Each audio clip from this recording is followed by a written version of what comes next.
Combat time!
Welcome to the realest talk show your ears ever come across, where we kick the facts because they're facts, and when trolls get on the set, they get burned.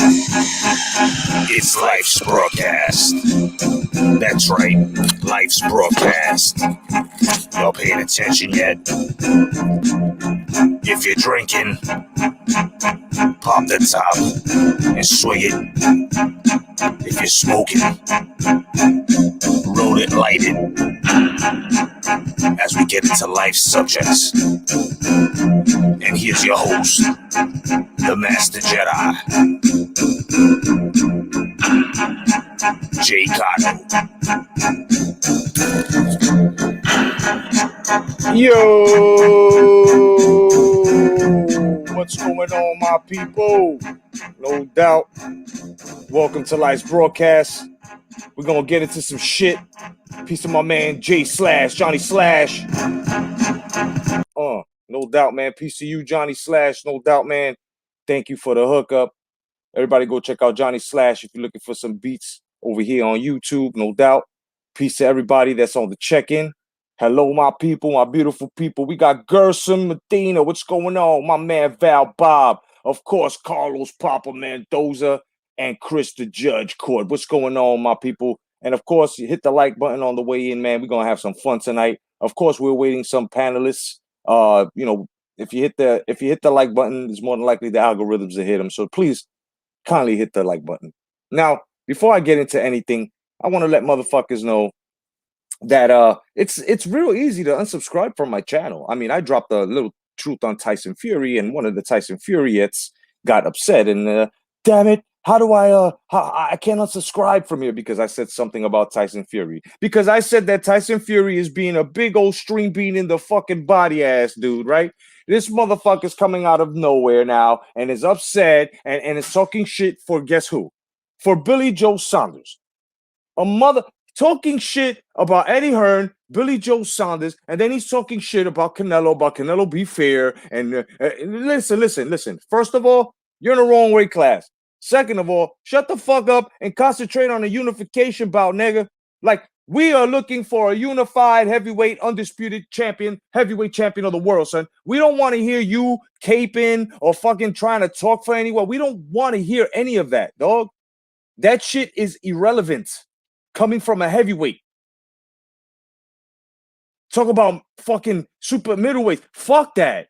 Mind your business, bro. Make the fight. We don't want to hear, oh, Tyson Fury. You don't have to sell this fight.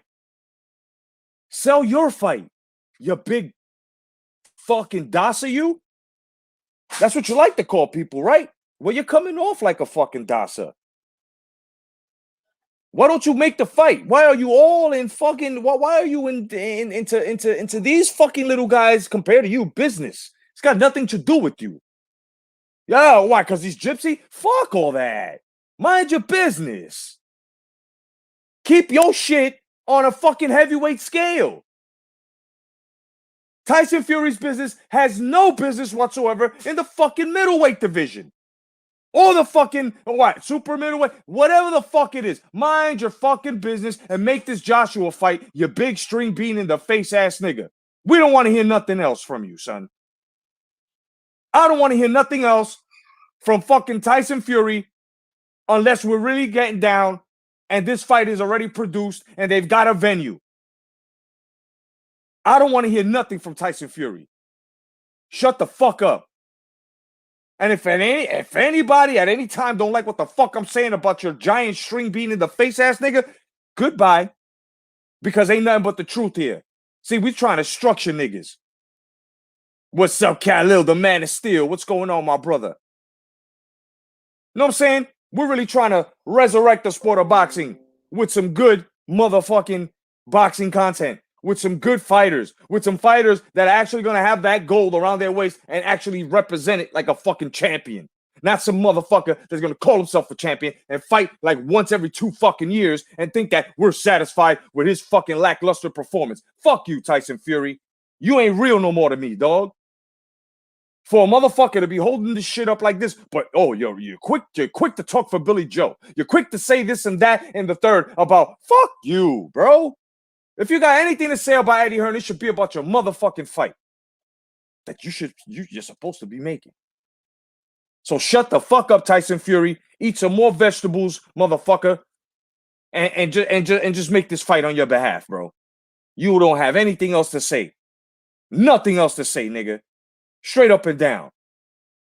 Now, I want to talk about this fucked up situation, dog. My people, my brothers and sisters, the fucked up situation happens to be, of course, none other than motherfucking Felix Verdejo is a suspect in his girlfriend's fucking murder. But before I get into anything, I want to thank the elite contributors of hashtag Come Back to Boxing. Of course, this is your home here. The Boxing and Jedi's Temple, of course, all the Master Jedis. And I would like to thank the elite contributors as to Tony Boswell, OG Boogie, Electro Jed, Jose Gonzalez, 10 Players and TPC, Lisa Bales, Mark Unrivaled, and Brian Hawkin. Thank you very much for your support. You guys are the elite on this channel. And if anyone wants to contribute, of course, here you go. Here's the address. Here's the link. You're more than welcome to. Anything helps. What's up, Ralph Unreal? What's going on, brother? And these contributions will be matched only to upgrade this channel. And of course, this brilliant mic that you see here comes from contributions. And you will see screens as well as the speakers that I'm fucking with as well. But let's get into this Felix Verdejo shit, man. Gerson, what's going on, kid? He goes, what's crazy is his wife was involved and spoke up. Like, it's crazy that people would actually do things like this. Like, a child was in this woman. I don't give a fuck what any fucking woman that's a wife is going to say about the side chick, because it's not really the side chick's fault, right? And I'm speaking up like a man. It's really your man's fault. You see, if your man knows that you home and you got kids and you're married and you got papers on that ass, just like he got papers on you, he should be sticking his dick in somebody else. See, I'm married myself, dog. I don't cheat on my wife whatsoever. As long as you don't look towards that way, there won't be no temptation. As long as you don't leave your shit open, as long as your wife taking care of her shit, as long as there should be no going out whatsoever. I mean, I'm talking on an adult base here because I'm 47. So you know what I'm saying? My player days were like when I was a teenager, not even in my early 20s or late 20s or early 30s or late 30s. None of that shit. You get tired of it, as well as scared. Let's be real. Scared of STDs, scared of catching shit. You know what I'm saying? But a child, my nigga, you cheated. If your wife knew you cheated, and the most you got out of it was a child, nigga, not an STD, not no AIDS, a child, dog. And the girl was honest enough to tell you about it, right? And of course, like the player that you're supposed to be, right? The fucking pendejo that you are, bro. You go and you set this girl up and you murk this girl with your child in her stomach, dog. They talking the death penalty here. And I don't give a fuck on how any fucking Boricua feels, bro. This got nothing to do with nationality. This got nothing to do with being nationalistic. A killer is a fucking killer, and this nigga's a fucking scumbag murderer, and he murdered a young lady who was carrying his fucking child. Whoever's gonna back this shit up is on Johnny Fight Palace level, straight up. That's some scumbag shit. And his wife, if she knew about it and she let this nigga play and she helped kill this bitch because, oh, no, you can have the dick, but he ain't having no child. Bitch, you should be shamed in that motherfucking little land as well, son. In that island, everybody should shame your motherfuckers. It's disgusting. How is it that a girl gets murked? Now, of course, we can say, well, that's what a woman gets for interfering in a marriage. No. First of all, it wouldn't even be permissible. It wouldn't even be permissible if the wife killed her and not Felix, and the wife got arrested and the wife did all the dirty work. That's not even permissible because you can't even say, hey, you know what? She got cheated on. This bitch never should have had this kid. No. Yes, he cheated, but at the same time, it looks like the wife knew he was cheating. The only thing she didn't want is this nigga coming home with babies. So what did she do? Participated. Of course. Exactly, Chris Card. Johnny Verdejo, dog. Perfect. So now we're supposed to go around and what? Nah, this nigga's a fucking piece of shit, dog. He is a piece of shit. He deserves everything that he fucking gets. The death penalty, hey, bring it. As far as I'm concerned, Verdejo is finished. That's a coward. And anybody else who's standing up against it, standing with it, should I say, is a fucking coward too. There's no innocence here except for that fucking child that was in the womb, son. And that's tragic. This nigga, along with another accomplice, this nigga knocked her out, injected her with drugs, bro, bounded her fucking ankles and her fucking hands, anchored her to some fucking stones, bro, and fucking, that means she was knocked out, then she got OD'd, and then she drowned. And then he shot at the water, dog. At the body, like that's the specifics. That's some scumbaggery shit, dog. That's some real low life. That's some shit, man. This nigga needs to get butt bounced in jail, dog. He needs to be somebody's bitch. They need to make this nigga. I don't give a fuck if he got hands. This nigga need to wear Kool-Aid on his lips for the rest of his life in that jail, dog. Yeah, right, Fuego. What's going on, Fueguísimo? What's going on, kiddo? He says, according to liberals, that's not a baby until you kill the mother. Funny how they operate. Yeah, right? Carlos says, even Johnny was praising Felix. Johnny's a fucking scumbag. And I'm going to get into that in a second. But we're going to get into this Felix Verdejo shit. This is horrific, dog. Let me tell you something. That nigga's a straight coward. You go cheat on your wife, the worst thing that's gonna happen to you is she leaves you. Or you can catch something.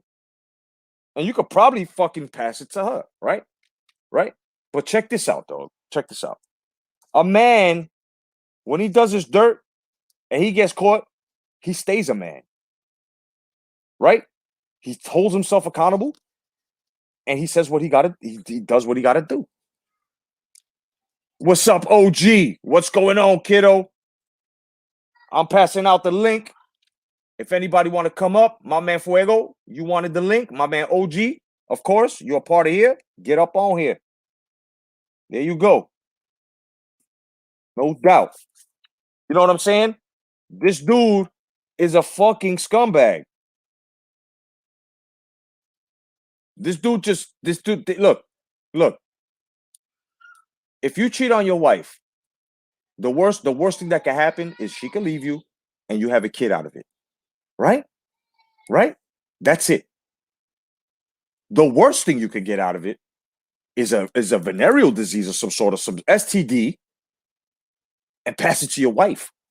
Right? It could be a death sentence, right? Anything. Or the bitch could be a fatal attraction bitch and kill you and your wife. You want to get on Gershom? You're more than welcome to, bro. The link is right there. So it's funny, right? It's funny. It's funny how this all comes about.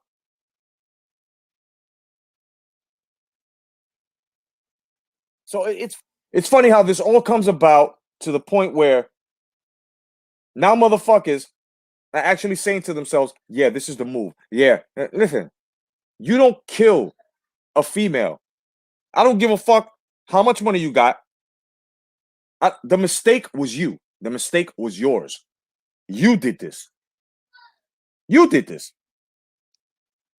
You could blame the girl that was pregnant and got killed, but what good would that do? Think about it.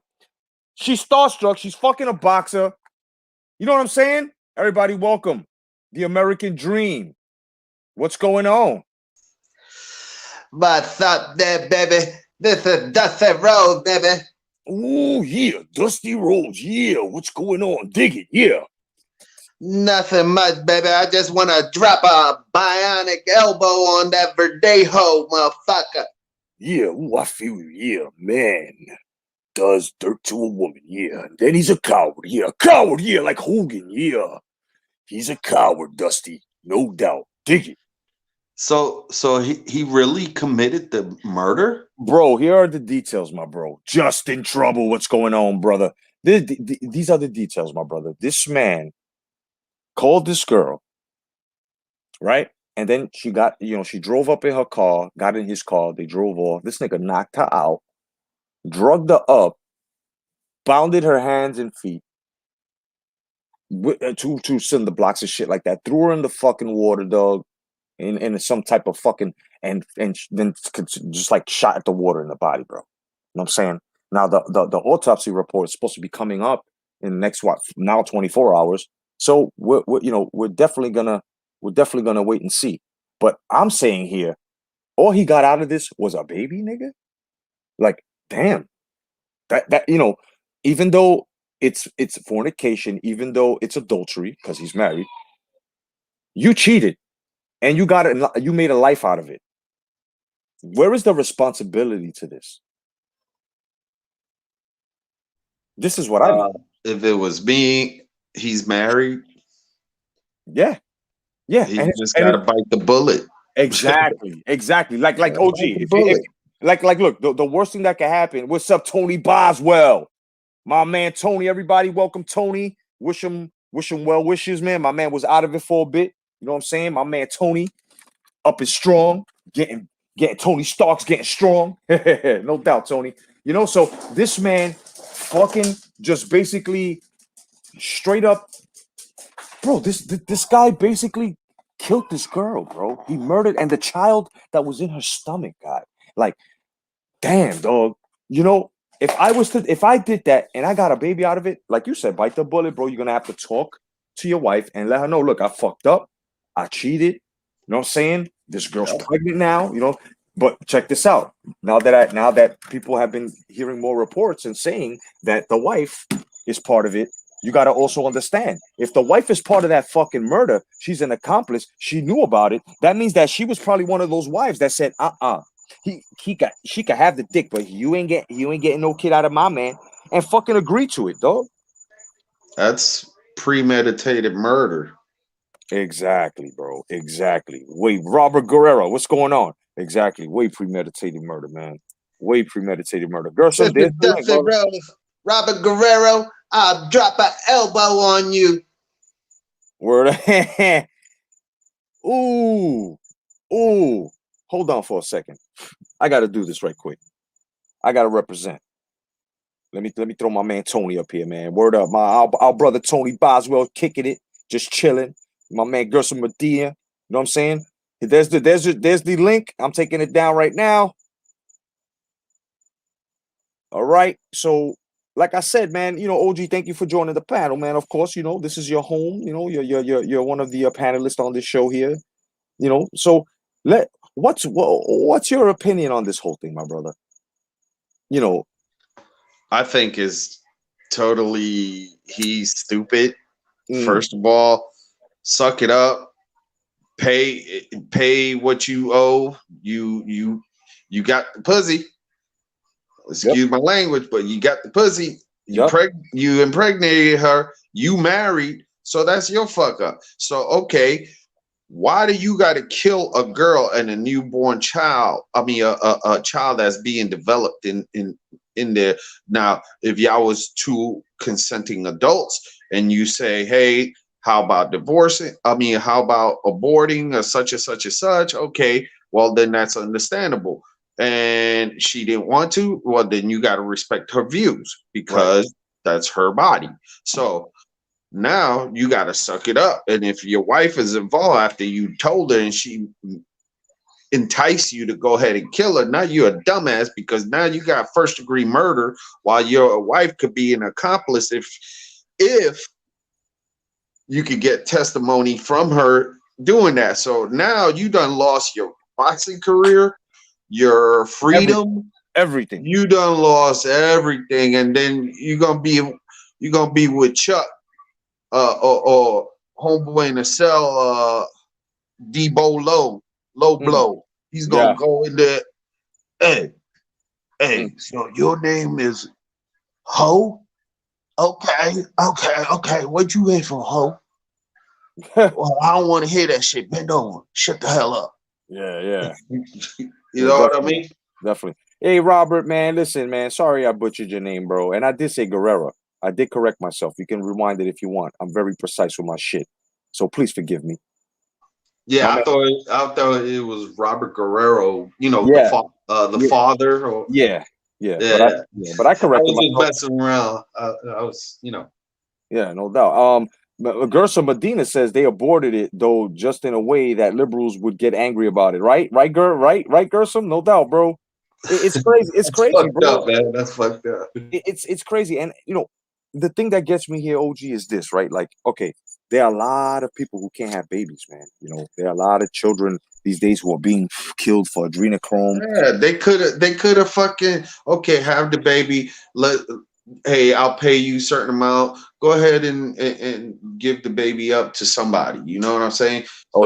Then I'll keep you in my, as my partner type thing on the side. But wifey already know. I'll give you a little cheddar. It is what it is. But see, I don't know. That motherfucker ain't no real man.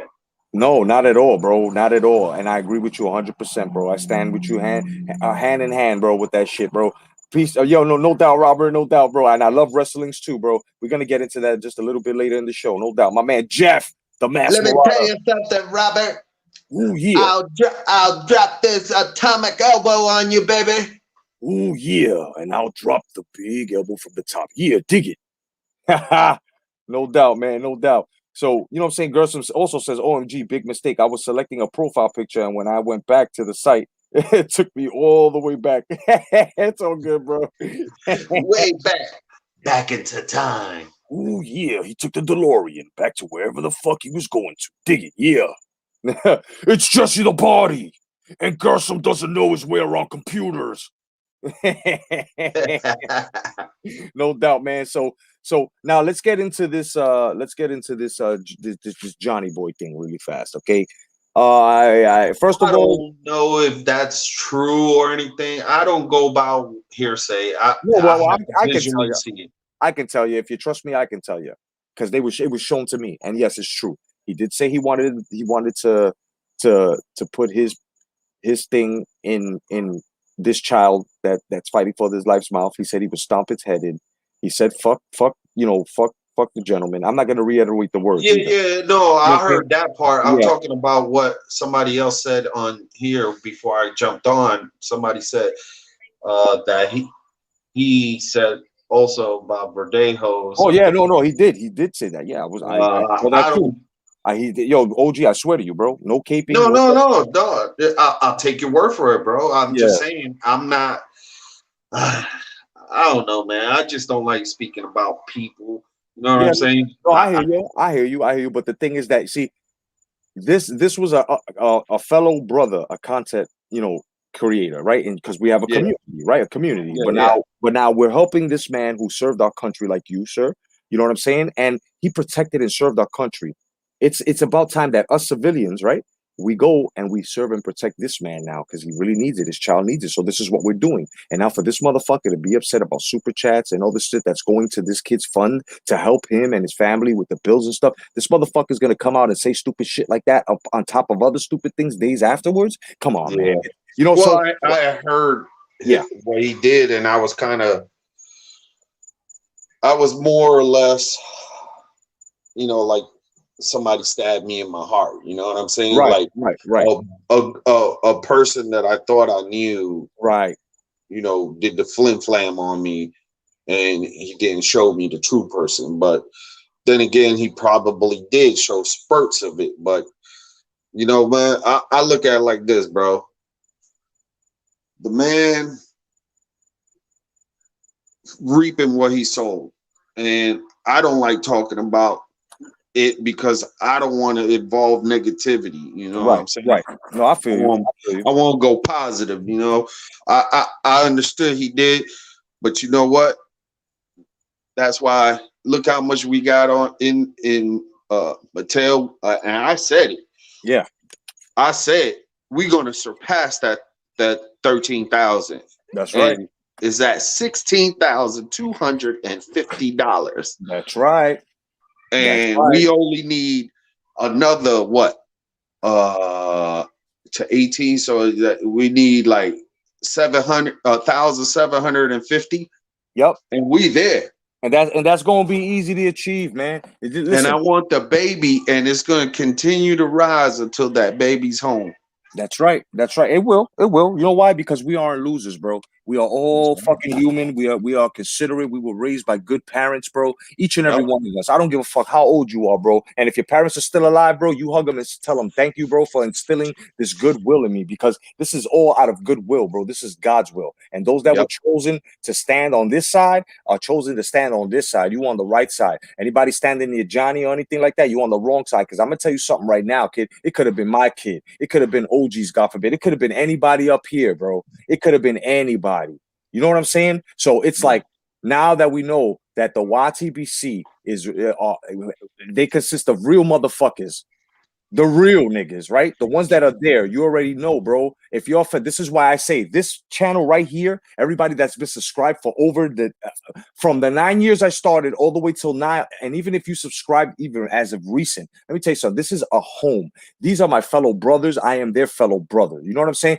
Everybody here knows everybody. Everybody got their numbers. If not, start exchanging. Everybody on this channel knows what it is. You know what I'm saying? And I respect everybody with the same respect they give me, possibly even more. And this is what I mean. Content creators, you got to start embracing your fucking your subs, bro. And I don't even call them subs, bro. I call them my brothers and my sisters. You know what I'm saying? And everybody has to appreciate the men and women that come and actually choose you for any type of entertainment, information, anything. anything. Every time I turn this computer on and I go live, I am thankful for each and every one of you. Now, this is what happened to Johnny. Johnny used each and every one of you. The ones who used to give him super chats because of the lie, the ones that used to give him a lot of things. And I'm still waiting for Mark Unrivaled to drop that phone call that he had with Johnny's mom, because Johnny's a fucking liar and a goddamn thing wrong with his father. It was all fucking exposed yesterday. This is what I'm talking about yesterday on the live. Mark went off on him and so did I. And the same way my brother, OG Boogie, our brother, feels stabbed in the heart, so do I, because everybody knew. I even caught heat for this motherfucker when I was his friend, because I used to tell him, Johnny, get off the live. Johnny, stop coming on drunk like this. Stop doing it. I even made 2 videos and 1 live trying to help this nigga out. Yep. Mark did the same thing and went even further, but that's for him to expose, right? So it's like content creators like myself, and if OG Boogie ever becomes one, and every other ones out there that are actually taking your contributions and coming on here sober, you know what I'm saying, day after day, week after week, month after month, year after fucking year, and being faithful to you. These are the people that you have to really, really embrace, just like we're embracing you. You know what I'm saying? I'm sorry, everybody, if you've got duped, if you've given this motherfucker more than $500 of your hard-earned money. I listen, I'm very sorry. But let me tell you something now. You know how you feel better about this? The same way he got mad that all the contributions were going to Little Mateo and they were going to other super chats as to people giving you real content. Continue to do the same thing. Continue to do the same thing. You know why?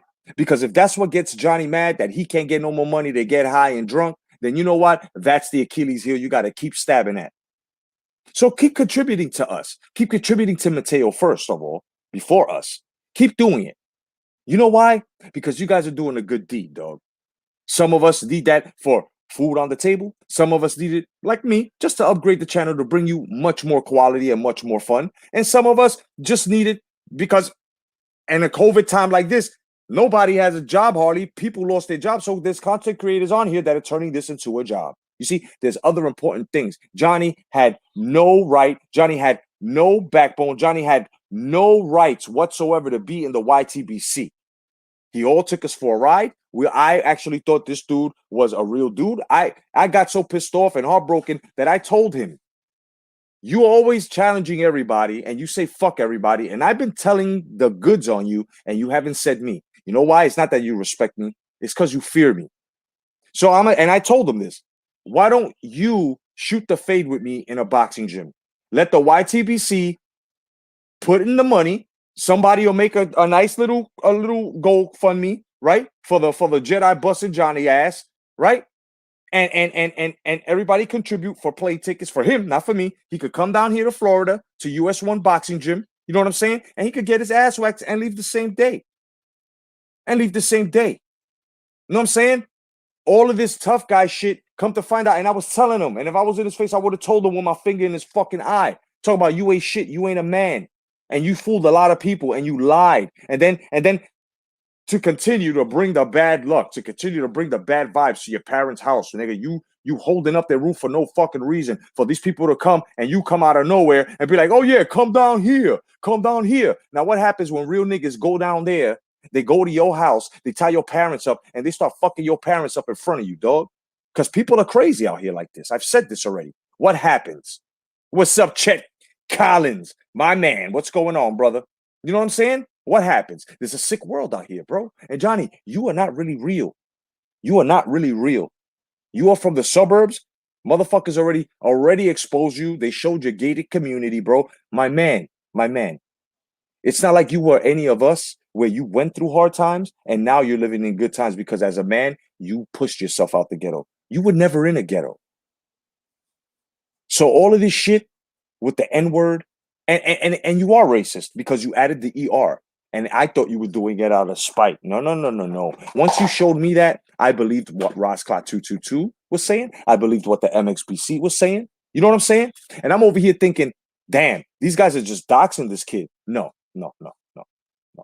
What happened was the MXBC was trying to tell people that was of good quality, right? Just like Tough Love. This nigga's a faggot. Why you surrounded with this dude? Because they didn't want it to get messy. I understand. You know what I'm saying? Me and the MXBC are peace. And they even said it yesterday. The only reason why we had beef with everybody else was because they was with Johnny and we knew what Johnny was about. And since everybody was chilling with Johnny, since we didn't know that he was since we didn't know that they were scamming along with him, we had to pull their card. And I respect that. But next time, fellas, there's emails and inboxes that you can ask us questions about instead of just tagging us along with Johnny. Because like I explained to y'all and I explained to everyone else, I seen everything you seen. But when you're trying to be friends with an emo motherfucker who's constantly threatening to kill himself, it's hard to step away from a person like that, especially when you have a conscience. You know what I mean? So off that Johnny subject, that's exactly what's happening. Now, has anybody finally seen fucking Mortal Kombat, bro? No. No? Oh, well, you've been busy. I understand. You've been busy, brother. Anybody else? Anybody? Brothers? Anybody seen Mortal Kombat? I'm down to talk about this shit already. Because I seen it, and I'll tell you right now, I loved it, bro. Like D said, let's talk about it. Yeah, all right, let's talk about it. They got it right this time, bro. They got it right this time. Okay? Yeah, a couple of my friends was telling me that they did, and he said, man, it was awesome. The plot was perfect and all that. I was like, okay, cool. Yep, bro. They look, I was wondering how they was gonna fit everything into everything, because after we seen the last ones, right? Mortal Kombat 1, 2, and Annihilation, it was for the times in the 90s, okay, all right, yeah, it was good. But this shit was really Mortal Kombat. Like, this was fucking sick. You know what I'm saying? Sub-Zero looked sick. Scorpion looked crazy. Everything. The shit was off the motherfucking meat rack, bro. And I'm gonna tell you something like this. Name the characters that was in it. Was Sub-Zero? Sub-Zero was in it? Yes, he was. Sub-Zero was in it. Kano was. I'm asking you. Go ahead and name them. Oh, since you saw the movie. Who was there? Which characters? Sub-Zero was in it. Then you had I think her name was Melina. That that bug bitch with the fucking teeth. They had her. They had fucking Goro. That's I think that was whose girlfriend was that? Yeah, that's the sister of the other girl. Yeah, I got you. Go ahead. Right. Then they had what's up, Gerson? How you doing, brother? I'm fine. I'm just chilling right now doing some homework, but yeah, it wasn't bad. The plot was like it was meant to be a straight up action movie. Like the plot wasn't meant to be this whole epic cinematic thing like what you call it. What's a good example? Goodfellas or anything like that, but right. The costumes, the action sequences were excellent. Yeah, it was. And listen, the action scenes were great. They had also Sonya Blade. They had Jax in it, the guy with the arms, and that was actually my favorite hero in the movie. Yeah, he was a bad motherfucker, and Liu Kang was in it too. You know what I'm saying? Like, yo, they had some major players here. Now for the next one, and I'm not gonna give away the spoiler, but I will say that for the next one, Johnny Cage will be there. You know what I'm saying? Everybody, welcome Fuego. What's going on, Fuego? What up? What's going on, Fuego? Fuego. Who do you think should play Johnny Cage? Listen, if they can do it, I wouldn't mind a Jean-Claude Van Damme for a goodbye. This could be his last movie role. I would love that. But I mean, people would want more of him. That'd be the only thing. And then if it's his last movie, and then they make him do it, and he only does it for the money, and he's not motivated, that kind of being a bad spiral. No, it would be awesome. Listen, when he played Guile for Street Fighter, like him and a couple and maybe two others, like the girl that played Chun-Li, Mina Wei, and Carly Minogue, who played Cammy, those are the only three that look just like the characters. Jean-Claude Van Damme playing Johnny Cage, and that would be his last movie role, like before retirement and shit. Let me tell you something. That would be real great. You know who else could play Johnny Cage? How old is that motherfucker? He's like right now he's like 62, 63. Listen, you know who else could play? I'd rather the guy that plays Johnny Lawrence in Cobra Kai. I would like him to play Johnny Cage. He could play Johnny Cage. Yeah, he looks like Johnny Cage, to tell you the truth. Exactly. Just put the shades on him. Yeah, give him a cocky attitude. That should be awesome. Well, he already got a cocky attitude. He's motherfucking Johnny Lawrence. Yeah, for Cobra Kai. yeah, that should be awesome, right? Maybe Johnny Lawrence. I don't want to see nobody like fucking Magic Mike, that nigga. What's his name?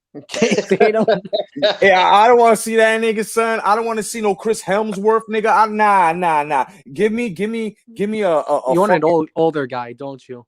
Yeah, you know, somebody that's worth it. You know, not an older guy, but somebody that has. How about the British guy? How about the British guy from Skyfall? Yeah, probably. I like that. Yeah, he could be cool. I don't want no Henry Cavill either. I don't want no Superman. You know, and don't put Ben Affleck. No. Give us somebody that's you know what I'm saying, recognizable, but yet can play that part like we know they can play the part. You know? Yeah, that's not Henry's kind of act. Like he can do certain roles. Like that's why Leonardo DiCaprio is very picky with his role because he knows what he can and cannot do. Right. So you need to know someone that has that role. Like Henry Cavill can probably do another character, and you can look deep into that, but not Johnny Cage. Yeah. And I'm gonna tell you right now, Johnny Cage, they need to pick Johnny Lawrence, bro. I can see him. I can see him perfectly because he got brown hair. All they got to do is you know, give him a chestnut brown color in his hair, son, where he work out a little. Give him some smart addict lines like he was in, you know, playing Johnny in the first Karate Kid, son. I could definitely see this motherfucker taking that role as Johnny Cage, dog. You know, or Brian Reynolds. I was actually thinking that. Or Brian Reynolds, because remember, Johnny Cage is a smart addict in the mouth ass motherfucker, just like Deadpool. And Johnny and Reynolds is excellent. Like he's great. Like, bro, the greatest line in Blade 3. He goes, "What did the lesbian vampire say to the other lesbian vampire? What? See you in 30 days." Nigga, that shit had me dying, son. You get it? I'll see you when you get your period. Nigga, they vampires, lesbians. You know, that shit had me dying. Bro, that's the best line ever, bro. And that's what I'm saying. So I can see something like that. Now, he's witty. He's witty like that because when he played Hannibal, whatever, in Blade, he was quick witted, and then with Deadpool, he was quick witted with the comments and shit. Yeah, I could see him doing it. Word, yeah, you know, and I was just saying to myself, like, just imagine, right? Another guy that I don't know his name, but the guy that played Guardian of the Galaxy. No doubt. What's up, Diamond and my man T Mac? What's going on, T Mac? You know, I can see that. I can see that too. You know, listen, if they need to bring at least Jet Li's sick, right? Like Jet Li's sick. If I don't know if y'all know this, but he's like Jet Li. Well, he's fighting thyroidism. Thyroid and lupus, right? Yeah. But I hope he's getting better. He's getting better. Oh, that's good. Good. Jet Li was a savage. I think he was the most underrated out of. Dude, Jet Li, the one that I like. The one that I like of Jet Li, that he was a savage in, was the Fist of Legend. Yup. And the most underrated part was Lethal Weapon 4. Oh, that was actually my favorite Lethal Weapon, believe it or not. Listen. I love Jet Li. His problem is he had the old school method, and he tried to bring it into, you know, modern day, which is the wires. I hated when he used wires, but when he but Fist of Legends, when he was just straight up fighting without wires, dog, nasty. And the Black Mask, when he played the Black Mask, nasty. He looked like Kato and shit. Nasty. No wires. The one that played the Black Mask better though was Donnie Yen. Donnie Yen was, bro. Donnie Yen is the man, bro. He's the Monkey King, bro. You ever seen that shit? High Octane. Yeah, I see all Donnie Yen's and Jet Li movies. Bro, Donnie Yen is nasty. That motherfucker is nasty. It's Ip Man. The whole Ip Man series is nasty. Yeah, I saw the first one, but never been able to continue it. You know who else is a beast? That one guy from The Raid. Oh yeah, bro. That fucking Taiwanese dude. That's Tony Jaa's cousin, and Tony Jaa's a nasty nigga too. Oh yeah. That other guy you talking about in from the raid and shit. He played The Raid, and I think there was a Mile 22, something like that. Word up. Yo, Carlos, that's a good idea. The Miz to play Johnny Cage, I can see that. I can see that, but he would have to lose a little bit of muscle mass and be a little bit more flexible because it's martial arts. But I can see that. Yo, T-Mac, Ong Bak, exactly. Ong Bak, Tam Yangoom. That's Bro, Tony Jaa. Tony Jaa, dog. Yo, I met Tony Jaa. This nigga's only 5'4" with the biggest calf, bigger than fucking Manny Pacquiao's. This nigga will bust your ass, dog. Yo, Tony Jaa. Look, he knows question. wushu. He knows Muay Thai. He knows a lot of art. A lot of people don't know that that's Jackie Chan's student. Wait, who? Yeah, that's right. Tony Jaa. That's Jackie Chan's student, bro, from his stunt school, from Jackie Chan's stunt school, dog. Look, all the stunts that you see coming from the cinemas, bro, that's coming from Jackie Chan's stunt school, dog. Why do you think Jackie Chan is the #1 stunt coordinator right now as of 15 years running right now, ever since he came out with Rumble in the Bronx when it first dropped here? You know what I'm saying? Jackie Chan is a fucking living legend. That's our Bruce Lee, dog.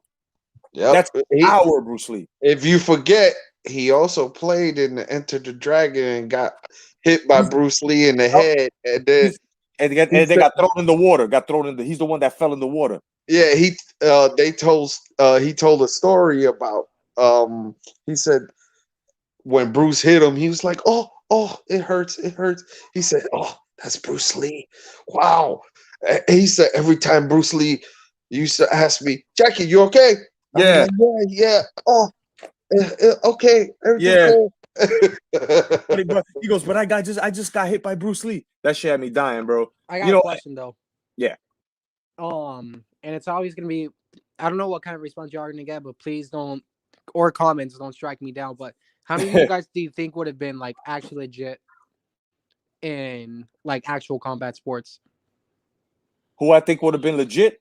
Yeah. Well, Tony Jaa used to really kickbox. Like he was a real kickboxing champion. So it's definitely Tony Jaa. Dolph Lundgren. I don't know if you guys know who that is. That's Drago that played in Rocky 4. He's a real fucking Shotokan / fucking Ryu something that has to do with Aikido. He's a real master. Wesley Snipes, definitely. Wesley Snipes is a 6th degree Don. 6th degree Don. Yep. Actually, he's probably a 7th degree Don now because he used to study under Jinru. Yeah. Jinru was the Taekwondo master. Yep. Grandmaster. Yep. Oh, Red Glove Militant in the house. What's going on, brother? He says, if I had my way, I'd have Keanu Reeves as Johnny Cage, and he would say that this is where you fall down at least once in the movie. Yeah, that would be cool. I can see, but the thing is that Keanu Reeves, I never seen him be in a role where he's cocky. You know, he's always that quiet killer. Even when he played John Wick. Even when he played Ted in Bill and Ted's Excellent Adventure, the first one and the second one, I couldn't get into it because I don't know him as that actor. I know him as that actor that's like quiet, killer, low key, one liner. You know, sort of like, sort of like a Liam. You guys excited for John Wick 4? Oh yeah, bro. Yo, the whole John Wick series is nasty, dog. For sure. I just like how everything's back to back. I like the role that fucking what's her name? Halle Berry played with the dogs. Yeah. And then at the end, she spit. She took a sip of the bottle. And then spit the water back in it. Oh yeah, definitely. My man, Big Boy's boxing in the house. What's going on, my brother from down under? I hope everything's good, my bro. No doubt. Everybody go check out Big Boy's boxing. Red Glove Militant as well. Red Glove says there's a Netflix movie where he played where he played cocky. I'll find the name of it. You guys got to see. If you guys want to see Keanu Reeves in action, like with Kung Fu, check out Tai Chi Master. He directed a movie called Tai Chi Master. A lot of you niggas didn't know that one. Now Which one? The American version, not Tai Chi Master with Jet Li. Not with Jet Li. With Jet Li. I'm talking about Tai Chi Master with Keanu Reeves. Look it up. Go check it out, bro. That movie is badass, dog. It's about this guy that's that he's a master at Tai Chi, right? He's a master at Tai Chi, and he's fighting underground. And fucking Keanu Reeves is like one of the head, underground bosses and shit. That's actually, fixing up these underground fights and shit. And I'm not gonna tell you the rest, but that right there should catch your interest. Keanu Reeves. I think I saw that movie. Bro, it's a badass movie, dog. It's a good movie, bro. And I was surprised that I was like, yo, Keanu Reeves actually did play a nice bad guy, bro. Like he did this before he took on John Wick. I was like, damn, bro, he actually played a good and a good bad guy. You know what? Whatchamacallit? You know what? What's one of the things that because you know how Warner Bros. Is screwing over their DC directors and all that stuff of all movies left and right recently. Which one? I'm sorry. So you know how Warner Bros. Is messing around with most of the DC actors and directors and all that stuff. Yeah. You know the guy because there's gonna be a lot of spin-offs that Zach wanted to do. Like, he didn't want to be like Marvel. He just wanted to be his own thing. But you know what's one of the movies that he wanted to do and who was gonna direct it? Apparently, there's going to be a Deathstroke movie directed by the guy who directed The Raid. Oh, that's going to be nice. No, I'm saying it's not going to. We're not sure about the current state of the movie, but the fans still want it and they're demanding it, but we don't know what's going to happen. Hey, they demanded the Snyder Cut and we got it, so let's just see what the future holds. Yep. No doubt. Yep. No doubt, big boys. I'm waiting. He goes, Black Jedi, here it is. No doubt. I'll be waiting, brother. Yeah, I mean, listen, Deathstroke directed by the director of The Raid, dog, and for Deathstroke to have such action like that, that's gonna be a good fucking movie, bro. If it happens, though. Yeah, that's true. If it does, and I'm gonna tell you something right now. That Snyder Cut, dog. Oh boy, that Justice League, that shit was molten lava. Fuck fire, dog. That shit was badass. What'd you think? Bro, you mean badassery? Hell yeah, bro. That everything was just so well done. That's what happens when I remember. Zack Snyder said one time, and this was years ago, where he was like, he just said like, I just want to, like, the best advice that he gave to like upcoming directors was, just make the movie you want to make, because when you try to make something that others want you to make, it's just gonna be a wreck. And this movie was the best example of that. Yeah, I mean, look, Snyder had the whole vision. Had this movie been released, exactly, and he could have did this in 2 parts, mind you. He could have broke this down in Justice League 1 and Justice League 2. He could have done this with this because it was 4 hours. You know what I'm saying? Everybody welcome Steven. What's going on, Steven? What up, Steve? I guess not. Yeah, so Steve is gone. You know what his plans for part 2 are, right? What? Well, first of all, he actually has like scripts that are very hidden in his house apparently, and he doesn't want anyone to see them in case he gets to do them. But apparently, part 2 is mostly going to take place in a nightmare world. And I really like that idea. Just imagine Justice League and Mad Max Fury rolled in one. That means that we might see Lobo. We could, but so far what we know of the team is Batman, Flash, Cyborg, Deathstroke, Mera, the Joker, and that's all we know of for now. We don't know if there's any additional members, but that's the Nightmare Squad. And I'm gonna tell you something right now. You know where they fucked up at with Jason Momoa? He never should have been Aquaman. I'm sorry. He never should have been Aquaman, dog. He should have been Lobo. He should have been Lobo. You know what I'm saying? He never should have been Aquaman, dog. If they was gonna pick an Aquaman, dog, they should have stuck to the roots, because Aquaman, we know, he looks like a surfer with blonde hair. He got the orange and green, dog.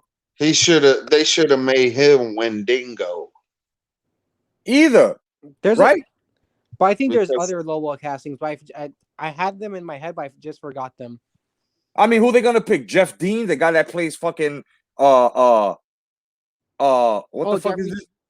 I know you're talking. What the hell's his name from Walking Dead? Jeffrey Dean Morgan. Yeah, Jeffrey Dean Morgan. What, they're gonna pick him, the guy that played the comedian, to play Lobo? No. Jason Momoa was perfect for Lobo. He's big, tall like Lobo, and he had long, creepy fucking hair. No, but that's the thing. See, that's the problem. His face is already stamped for Aquaman. You see, so that's the problem. Like, to have double faces like that, it wouldn't work unless you like put CGI or makeup on. If they could do that, yeah. But And it would be terrible if they picked Jack Human to be a Lobo. Hugh Jackman, yeah. Hugh Jackman, should I say? Because let me tell you something. Nah, Let me tell you something. Don't make it. Nah, He was look. I don't know who said he was a terrible Wolverine, bro. That was Broadway Wolverine. Okay, that was Broadway's version of Wolverine, bro. Like, how the fuck you make Wolverine, then afterwards you go to Broadway and then you go and make the Wizard of Oz, nigga? Who the fuck? What's wrong?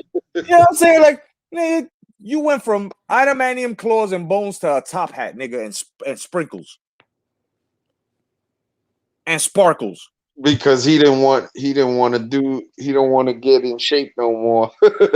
He's stupid, dog. He's stupid. Let me tell you something. The perfect Wolverine, had he not done what he did and he's still alive, and I say it, but I said it once, I say it all the time, actually. I'm just gonna say it. Chris Benoit would have been the perfect fucking Wolverine, son.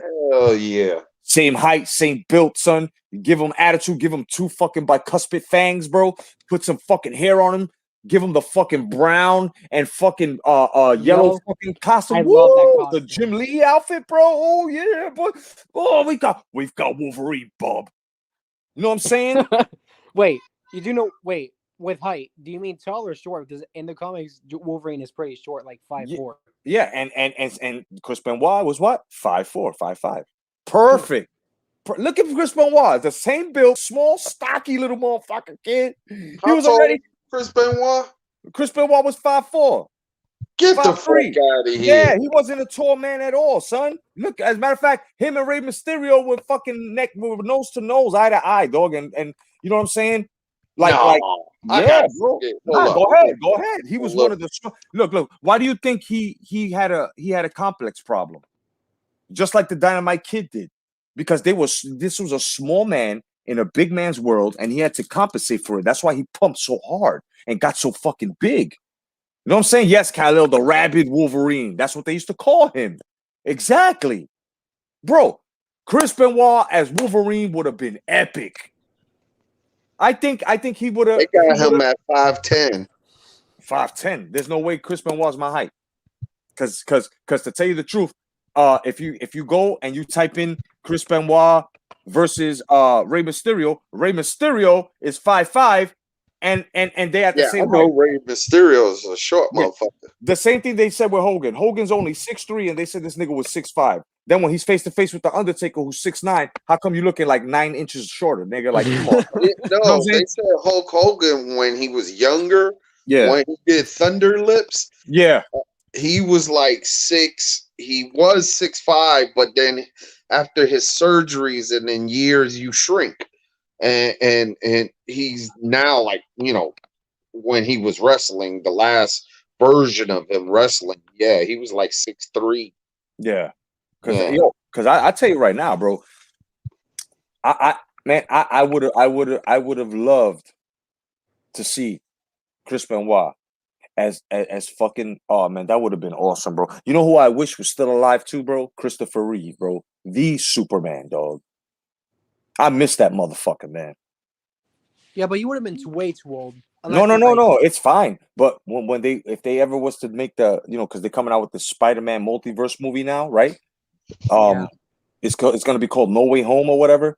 They say, we're not sure if it's gonna be multiverse. Like, they might have a reference or something, but if they say multiverse, it wouldn't go in line with the previous movie, because if you look at how they were leading up to it, it was gonna be Identity Crisis. Like, when his identity is revealed and then all the villains are after him. Yeah. So if they do multiverse out of nowhere, they'd have to do a lot of explaining in one movie. So I think that'd be risky to change the whole storyline out of nowhere. They'll do it because look what they did. Look what they did with the X-Men, where they brought it to the. See, I don't understand why they don't follow the comic book guidelines when these fucking story writers are writing. Right? They always got to change it. Like, first of all, we know Wolverine with a cowl. Where the fuck was this man's cowl? Right?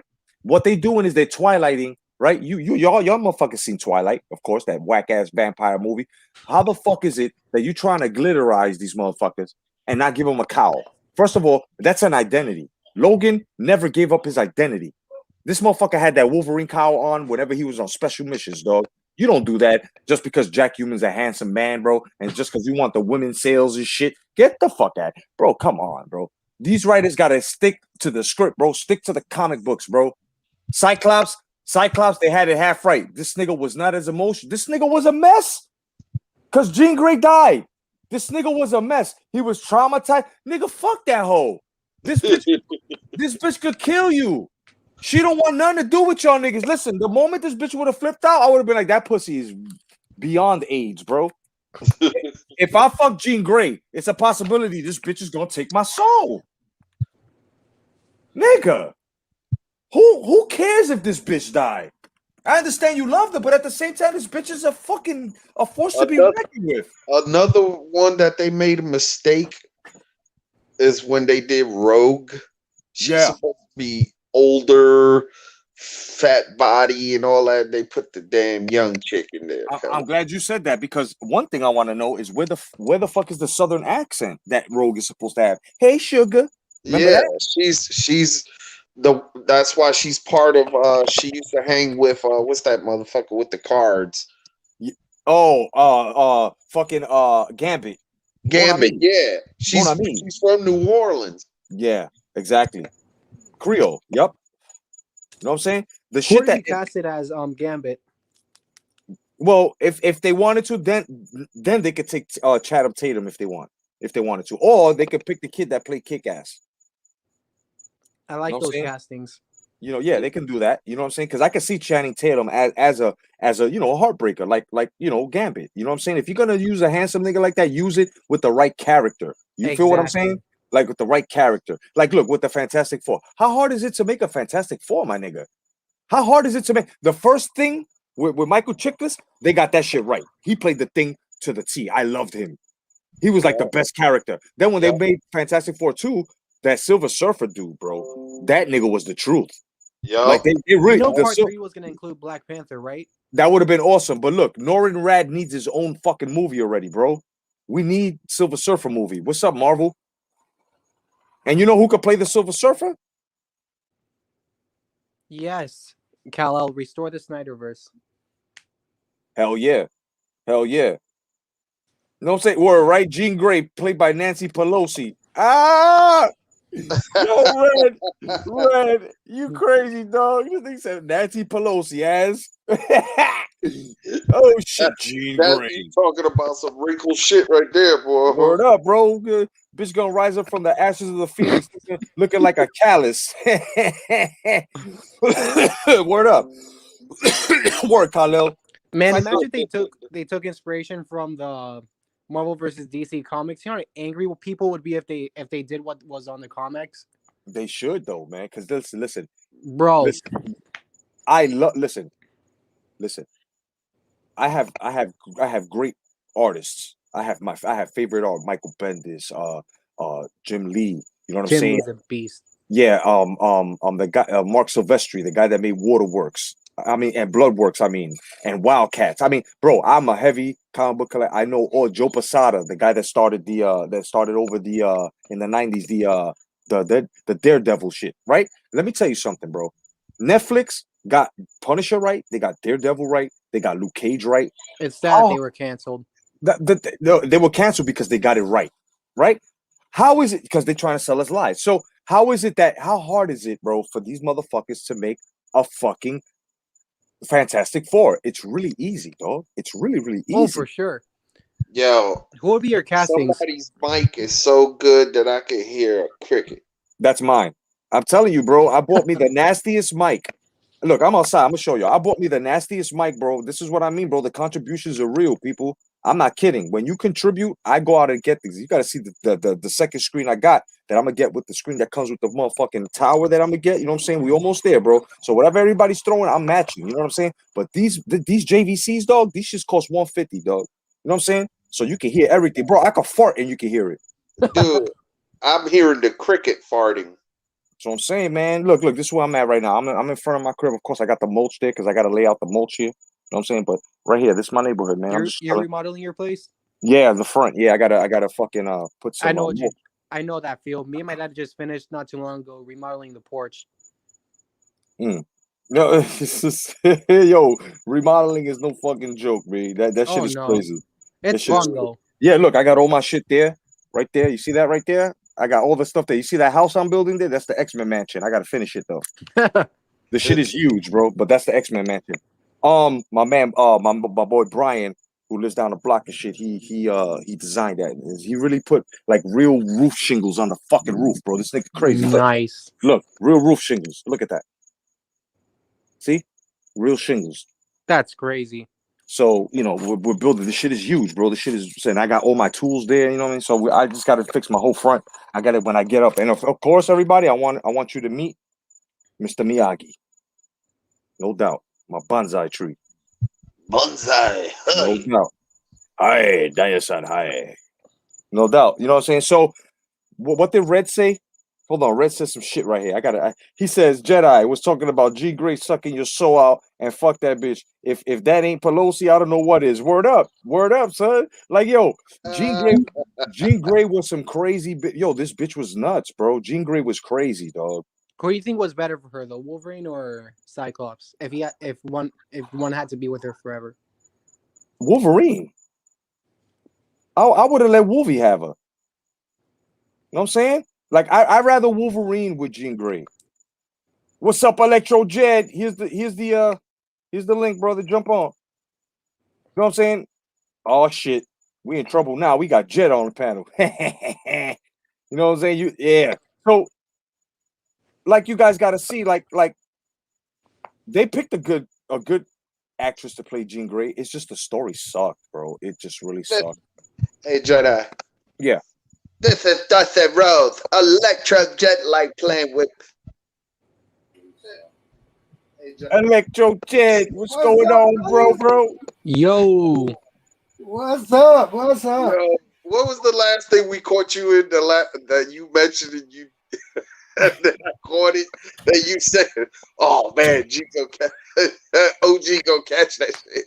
Oh shit, yeah. Oh no, that was hit me up in the back end of that. Oh no. What's up, my brother? How you doing, my man? Val Bob in the building. What's going on, brother? He's in the temple. Val Bob, what's going on, Jed? Man, how you feeling, brother? I'm okay, man. Electro Jet. Don't get it from the back. I'm doing okay. I just finished up. I just got to do 2 more lithopanes for the new lamp, but I got a new lamp design out that I'm going to be throwing up for sale. Yo, bro, I gotta compliment you on that Thanos you made, bro. I saw the video. That shit was nice, bro. Oh yeah. Oh, this one. That Thanos, bro. My man 3D printed this shit. Look how nice that is. Hold on. I gotta get you a close up. Look at that shit, bro. That shit is badass, bro. Yo, you should send it to me so I can paint it to you and I'll send it back. That's badass. I got some sanding to do because the right here, yeah, the supports, for some reason I had the support set too high, so it welded into the rest of the print. Yeah. So I got to do a bunch of sanding to sand that down right. But yeah, I ran out of fucking purple, so I had to finish it off in green. It's all good. It's all good. You know what you listen, if you want that painted, bro, I got you, bro. I'll put a Ilk paint app on it for free. I got you. Dude, I'm down for that. But the thing is, my wife was interested in painting it, but I got her painting a bunch of other shit. Oh, there you go. I mean, if it gets too busy and you need hands, bro, I got the most expensive shit is gonna be is you sending it out here probably. I got something to show you. I think you're gonna like this. Hold on. No doubt. Hit us. This is the new my new lithopane lamp, right? This is it, right? Yeah. So this thing was all my design, right? And hold on, let me put it on this. So I want you to check this out. Wait a minute. You made this? Yeah, I printed this. Skills. Now check it out. Here we go. Skills. So wow. I got the lights going on. Hold That's on. nice. You can actually see. That's fucking great, dog. Yeah. Now hold on. What's the writing? I see something like it's written on it. No, it's DMX. Oh, that's sick. Ooh, yeah, brother. That's a classic. Yeah. And then that's the light I put in it, right? Nice. And this is the other DMX print. Wow, that's badass, bro. Everybody, y'all looking for DMX memorabilia? Hit up my man Electro Jet, son. He So got land. I just gotta do 2 more. I got one on this side, one on this side to do, and this thing will be complete. I'm gonna sell it for 89. Dude, it took me 83 hours to fucking put that thing together. All right, look, this is far out of this world. What I'm about to say, so nobody think that I'm weird or anything. But I want somebody to 3D print vagina lips, right? And then right on those lips where the clit is, I want Linda Carter's face on there. You want to put whose face? Linda Carter. Hell yeah. Wonder Woman. Oh hell, I can do it. You know what I'm saying? Word up. And then I want to make another one with the lobbyists all destroyed, looking like squid fucking arms, right? And I want to put Nancy Pelosi's face in there. Oh my god. Kamala Harris's face in there. You know what I'm saying? What is wrong with you? And then I want to put Johnny Boy's face right at the bottom near the asshole. Oh, good lord, man. Come on. Yeah. But yo, we were talking about Mortal Kombat. Did you see it yet, Electro? Oh yeah, I seen it when it came out. I watched it as soon as it came out. What do you give it? You didn't see my review? I'm shocked you didn't see the review. No. Go ahead. All right. If I was scoring it on a 10-point system, it would get a 7, maybe. Okay. It'd get a 7. It was all right, but there were definitely some flaws. My honest opinion is that the original Mortal Kombat was a better movie. Right. It was written better. I liked the fights better in the original Mortal Kombat. But the special effects in the newest one really made up for a lot of the movie's shortcomings. I really did enjoy the special effects, but the special effects doesn't make the movie. The story for me is what makes the movie. Right. And the weakest part of the movie for me was the dude that I can't even remember his name. The dude that had the gold around him, the one that beat Goro. Right. Yeah, the lead character. In my opinion, that was the weakest link in the movie. Bro, I would say to myself, is he supposed to be the creative character? Right? Right, exactly. Like, is he? Because who the fuck was he? This nigga all of a sudden fucking grew iron pecs and shit. I'm like, what the fuck is this, bro? But I mean, I feel they got it right. The problem here is they killed off one of the characters way too soon, and he shouldn't have been dead, son. Like, shouldn't have died. Like the first one, they put characters from the second video game into the first movie when it should, you know what I mean? Like they switched it around. Johnny Cage should have been in the first one, not the second one that's coming. You see what I mean? Like, it's crazy. Wow, it's fucking lightning out here. You cannot have Johnny Cage not be in the movie, not in the first movie. No, he has to be in that first movie. How are you going to have these secondary characters come in? Right. And where was Katana? Where the hell was Katana? Yeah, exactly. Like the original characters that's supposed to be in the first one, they gave them to us, but they gave them to us later. You know what I mean? Like put it this way. But the one with the mouth that her mouth was all open and shit, looked like a fucking creature. She was like later, like Mortal Kombat something like later on after 3, right? And they put her first as an original character. Not for nothing. She had that banging body. Did you see that booty on her? Oh yeah. Was it Katana? She had ass for days. Was it Katana, Melena's sister? Yeah. Melina was supposed to be a clone of Katana. Only she was supposed to be, they were supposed to have used some of Baraka's DNA, which is why she has the mouth thing. Yeah. I mean, I wouldn't let her suck me off, bro. Tell you that much. No, but I put that fucking. I would put that what's his name space mask on her so you don't get bit. And then, I look at it like this, though. I look at it like this. At least she can get down to the bone. Bro, you can, bro. I'm the type of dude that the girl got to go down first, bro. If this bitch got sharp teeth like that, nigga, bro, it's over. Your dick's gonna look like shredded wood, dog. She's just straight up gonna carrot peel your dick and she's sucking you off, dog. Like I can't like okay, Katana, she takes off that mask, she got a regular mouth. All you gotta worry about is her fucking fans cutting your shit. Okay, you know what? She could put the fan down. We ain't gotta fuck with no fans, girl, right? But then now you got this bitch with a twisted mouth, bro. And you know people, you guys, a girl gotta go down and give us some motherfucking fellatio, right? To get it up, because we're not about our hands passing a titty and then all of a sudden like we're Empire State erect. No, we're older men. There are more steps. More work has to be put into it. Exactly, and we're trying to feel saliva. You know what I mean? Like, yo, check it out, Val Bob. This is my favorite color of Lifesaver, my brother. This is my favorite color. Happy 4th of July to all the Star Wars heads out there. Happy May the 4th. May 4th, man. Yeah. No doubt. How was Bad Batch? I haven't seen it yet. I haven't seen it yet either. Why haven't you seen it? The Bad Batch. I'll probably check it out. Oh, I seen it. Oh, dude. Yeah. Definitely good. You gotta see it. Yeah, It's definitely good. I'll check it out. Definitely. I'll definitely check it out. Is it true Hunter was the show stealer? Who was the show stealer? Is it true that Hunter was?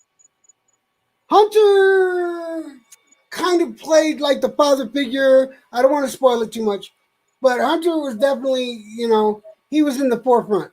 But I'm going to say this much: the sniper dude, what's his name? One shot, kill shot, something like that. Dude, I like that character. I like where they took him. Yep, Val Bob. Where they took him. Yo, Val, I got a green one too. I also got a gold one. Know what I'm saying? So I got blue, green, and I got gold. I got a gold one that makes noise and shit. But so I basically got dueling sabers. Know what I'm saying? Green and blue. Hey, did you see the new lightsaber that Disney came out with? The retractable one? Yeah. Yeah, I've seen it. You can't do shit with it, but it's big things that it retracts and comes out. But you can't fight with it like with those or anything like that. Hey, yo, Jedi, a pilot will love you to be flagging him down and shit. Well, right? Come down. Yeah, come down. You heard up. This lightsaber right here, I won this from Craig. From Craig Who's that Reviews. lightsaber supposed to belong to? Luke This right here is Mace Windu's hilt, and it's Luke's blade. And then this one is Obi-Wan. For me, Obi-Wan's the GOAT dueler. I mean, Obi-Wan is is nasty, but the best dueler, of course, Count Dooku's deadly, but then you've got Mace Windu, who's the mightiest dueler. Like, Mace Windu's the mightiest nigga, bro. Yeah. He uses the dark side of the Force, bro. When he duels, you know what I'm saying? He's the only one that could do that. So, But okay, I heard you guys talking about something as I was coming in. And you were talking about X-Men, and you were talking about Wolverine, and you were saying hook him up with Jean. I would think the one that Wolverine could deal with the best, and the one that they would both help each other out as far as their mutant abilities, is Selena, the Black Queen, with Wolverine. Think about it, because she was a vampire, basically. She took the essence of people, and you can't do that with Wolverine. You understand? Yeah. So put those two together. I think those two would have been that would have been nice. That would have been dope, man. I mean, the superhero movies that came out before, of course, they were trendsetters. They started, but the number one dark superhero movie that started it all was Blade. Nope. The dark. I mean, really dark. Blade was a bit commercial, but I mean dark to a point that this motherfucker took this character. Chris Nolan took this character and the Dark Knight, bro. Okay, yeah, the dark. Yes, I'm gonna give him that. Dark, and it was interesting. Like, I loved it because that was what Gotham City's supposed to be, dark like that, and you know what I'm saying. And Batman's supposed to be a mystery. This new fucking Twilight Batman we got now, nigga. Like, what the fuck? Yeah. Wait, hold on a second. Let me get my opinion out there. Okay, Chris Nolan did a good job, but the only reason Chris Nolan did a good job is because he had a fucking awesome Joker. Well, the Joker for that. No. I'm talking about the first one. No, I'm talking about the first one. The Dark Batman Begins. The first one Chris Nolan did was with the Joker. With no. It was with Ra's al Ghul. Yeah, Ra's al Ghul. It was with Liam Neeson. The first one. The second one, The Dark Knight Returns, or Rises, or something like that. Wait, no, it was Batman Begins, The Dark Knight, and The Dark Knight Rises. Right, there we go. Yeah. Wasn't the Joker in the first one? No, he was in the second one. The first one was with was Ra's al Ghul, which was played by Liam Neeson, the guy that took the society. Yeah, the one that trained Bruce Wayne. Hold on, let me look this up. I want to make sure I'm right, or you guys are right on this, because the villains were Ra's al Ghul and Scarecrow. Yes, sir. Reptile life, my brother, rolling with the punches. What's going on, brother? You guys think the Joker would have returned if Heath Ledger didn't die? What was that? You guys think the Joker's character would have returned if Heath Ledger didn't die? Oh man, if Heath Ledger didn't die, bro. Oh man. If Heath Ledger didn't die, he would have been in the third one. Yep. Which would have made it a lot better. Yep. And Scarecrow was in the first one too. And the second one was beginning when he caught him in the garage and shit. But I liked it. And then the Batman that was played by Ben Affleck, right? He was more comic book accurate. Right, in the Snyder cut. He's comic book accurate, definitely. I love them there.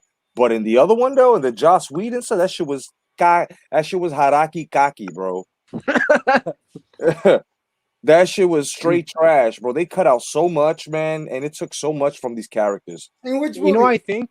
In the Joss Whedon cut. The first Justice League that we saw was cocky. The 2 hour one. You saw my review. I was pissed, man. But the next one, no. But the Snyder cut. Oh man, the 4 hour and 20 minutes. No. That's what I was pissed about when I did my review of the Snyder cut. My exact words were, "It pissed me off because Joss Whedon did a disservice." Yes. To the Justice League, because they took out so much story.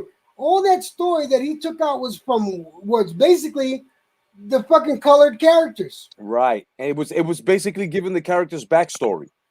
Yeah. At the characters. Why would you do that? Because it was long. And just like I was telling Gershom earlier, right? These guys could have made, with that one movie alone, a Justice League 1 and 2. It wasn't even because of that. It was actually because they wanted that Marvel money, so they thought they had to be all lighthearted and fun. And Zach was just like, I just want to be myself. But then they're like, no, we want that Marvel money. But they don't know that they can just establish their own fan base and make a lot of money off of that. And then when Zach had a personal tragedy, he had to hop out, and then they got the director of the Avengers, Joss Whedon, to hop in, and then that's what happened. Yep. Well, I thought Joss Whedon was okay as a director, but that's the furthest he gets with me, is that he was an okay director. But after watching Justice League and seeing what he did and what he took out and what he had to work with, I have no respect for the man. Yo, me too, bro. When I first saw it, I said, "What the hell was that?" I was like, something should. Personally, if anybody caught themselves saying they came up short in this movie, that's exactly what they did. They came up short because there was a lot of footage. And what happened? By popular demand, we got it, and I'm happy with it.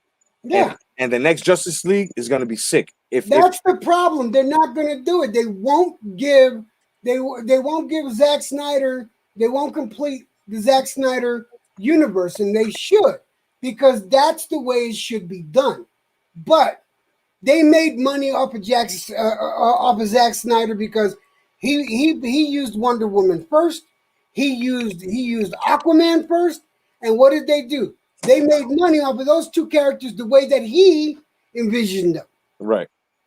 So he's not getting any fucking credit for the money that these people made off of his fucking idea, because no one was gonna put Gal as Wonder Woman or Jason as Aquaman. Yeah, they weren't gonna. No one's gonna use Jason Momoa as Aquaman. That was Zach's idea. All right. No one was gonna use Gal Gadot as Wonder Woman. They had another idea in there. but she is the perfect Wonder Woman. Right. My problem is if you look at the different cuts, all right, and this I'm gonna say it, he's a misogynist. You know, we're all all us men are misogynistic to one point, to one extent or another. But this motherfucker was a misogynist. Yeah. If you look at Josh Whedon's angles and what he recorded, all right, you'll notice a lot of differences. First of all, look at Josh Whedon's version of Justice League. He's got so many ass shots of fucking Gal Gadot. Okay? And that one scene where they're all fighting the dude in the sewer and shit like that. He got that thing where Flash is in between Gal Gadot's legs. That's Josh Whedon. The dude is fucking mental. But if you look at Zack Snyder's cut, none of that bullshit's in there. Yeah. I mean, look. He wants to tell a fucking story. They got a motherfucking pedophile by the name of James Gunn, Guardian of the Galaxy director. They have fired this motherfucker because he had put out 30,000 pedophilia tweets, erased them, and they were able to bring it up because the internet, whatever you put on this forever, right? And they caught him. Disney fired him, and they brought this nigga back. I'm not supporting no Guardians of the Galaxy, nothing from pedophiles, though. Like Joss Whedon could go kill himself. The only thing he did right was Buffy the Vampire Slayer, the fucking TV fucking series. That's it. But let me tell you something. Smallville sucked. Everything Joss Whedon did for the WB sucked. Except for Buffy the Vampire Slayer. You know what I mean? Yeah.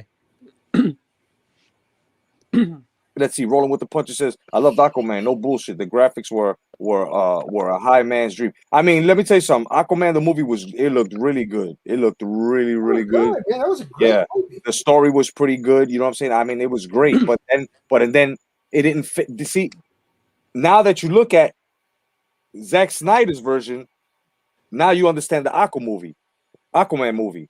When we saw the Aquaman movie, we didn't understand it. We were like, bro, how come this nigga didn't do all of this shit when he was with the Justice League? Exactly. Because shit was cut out. But then when we saw the Snyder cut, we were like, that's what I'm talking about. When this motherfucker came into the tunnel, when this dude broke the tunnel and Gotham River was coming in, and the way he just came in and held the water back with his fucking the trident, bro. Like, bro, that's what Aquaman does. You know what I'm saying? That's what Aquaman fucking does. And I'm so glad that they showed all the things that he could do. They should have had him controlling killer whales and giant squids. They should have had a Kraken. You know what I'm saying? They didn't release the Kraken until Aquaman, though. So, like, that was something that they probably wanted to hold for later. Yeah, I mean, they need to release the Kraken because Aquaman has a Kraken, dog. You know what I mean? That is known. Aquaman, when there's a big war, especially when Darkseid comes, this nigga always summons his Kraken, dog. So unless you know what happens next, right? No doubt. You know what I'm saying? You know, I'm not gonna lie, I'm not gonna lie, man. Fucking Zack Snyder did Darkseid right. You didn't wait. You didn't understand Darkseid right. I'm not gonna lie. Oh, for sure, Electro. But you didn't see what Darkseid did in that vision Cyborg had. No, I saw that he killed Aquaman and Wonder Woman. Yeah, so, no, I saw that. I saw the Snyder cut. Yeah, and yeah, he killed Aquaman, Wonder Woman, and Superman. They gave you the impression Superman killed a Green Lantern, one of the Green Lanterns. Looking for.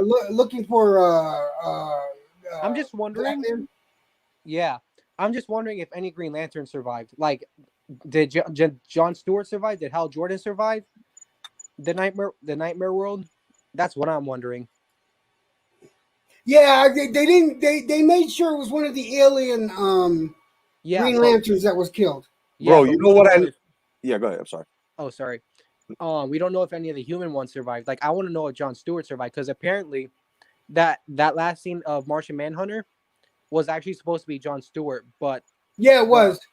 But there was some sort of fucking thing with corporate that they didn't want that scene in there, so he just made it Martian Manhunter, which fits, which is okay with me. Martian Manhunter was okay, And the person they picked for Martian Manhunter makes sense because because he was he was in the previous Man of Steel, and I think he was in Batman v Superman. Yeah, but only for small moments. Yeah. Yeah, listen, I'll tell you right now, the first Wonder Woman was nice, it was good. That 1984 shit was trash. That's just corporate. Like they wanted to have their own version going back to the 80s and 70s and all that stuff, which is, look, if you're into that stuff, I get it. But when you try to force it on something that's not meant to be, that's what happens. I'll give you my opinion on Wonder Woman 1984 when you're done. I think what happened, the issue was the issues with tone. Like it didn't have a specific tone. Like the very beginning was over the top cartoony, and then the last bit, like it actually had like that kind of story that the first one had, that kind of tone that the first one had. It just had an issue with tone throughout the movie. Well, that shit was haraki kaki. That shit gets no respect for me. Yeah, I don't know where the fuck she got this gold fucking hooker outfit from. Like, I mean, you know. Oh, that was from the chick that was at the end of the movie. Man, that's who originally wore that outfit. Yeah, well, you know what? That costume needs to go back to that chick that was at the end of the movie because that bitch was not working that outfit right, dog. For real. Like, nah. Give me the blue underwears, B, with the fucking pantyhose, the red ass fucking knee-high boots with your fucking tiara, bitch, and your Star Spangled bra. You know what I mean? I don't give a fuck. That's Wonder Woman for me, bro. That's the Wonder Woman that I know. Don't throw no tights on her. Don't throw no fucking leotards. No. You have this bitch in panties, bro, and a fucking lasso and a tiara. That's Wonder Woman, bro. Fucking super pussy. Okay, let me give you my review on Wonder Woman was. Okay? Here's the thing with Wonder Woman. If I'm going by acting chops, Pedro Pascal killed it. Oh, right. For sure. Pedro Pascal killed it. That motherfucker can't do no wrong for some reason. Every part he plays, he fucking kills it. All right, that's number one. That was like one of the, yeah.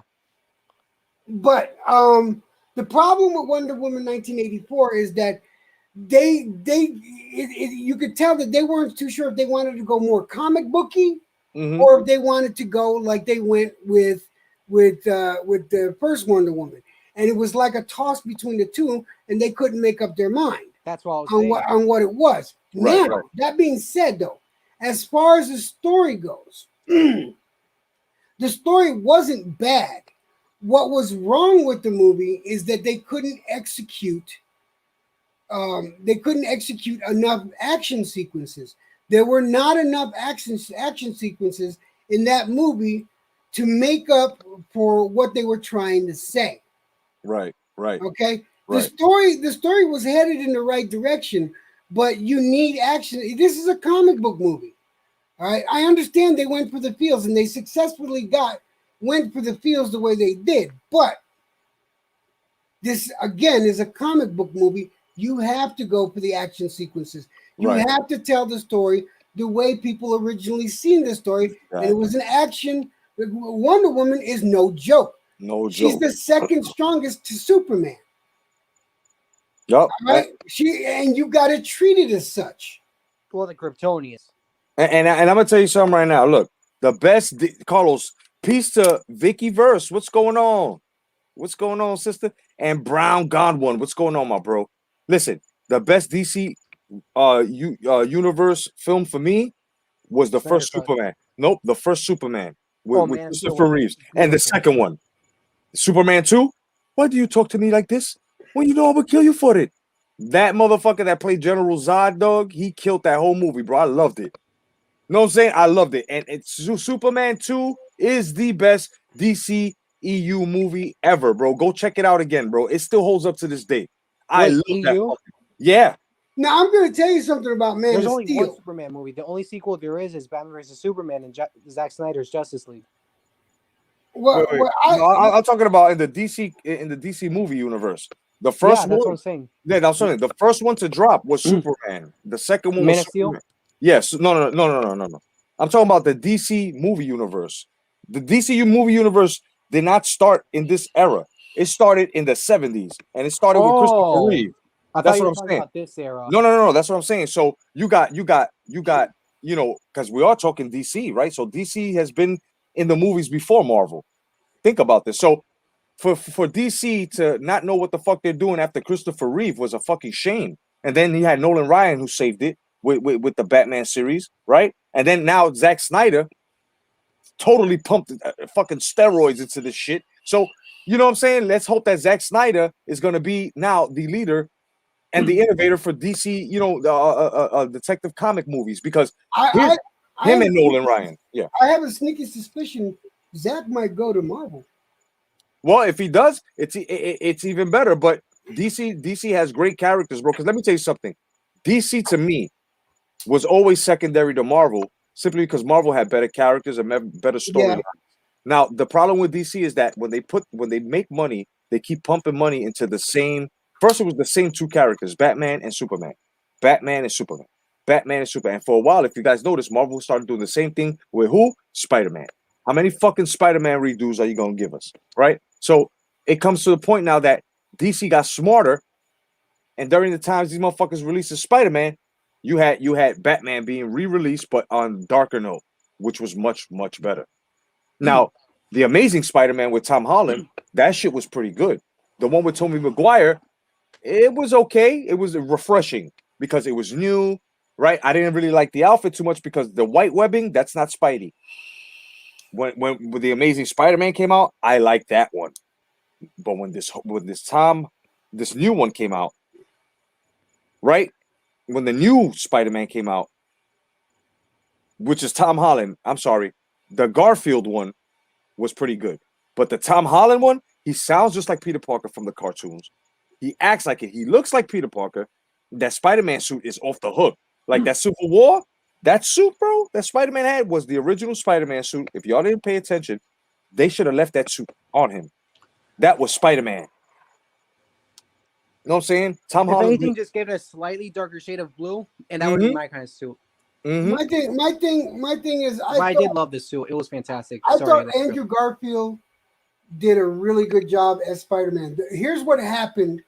Here's why Spider-Man didn't do the Amazing Spider-Man didn't do well. Is because of the other movies that were in lineup with him. Yeah, hold up for 1 second before you get into that, Carlos.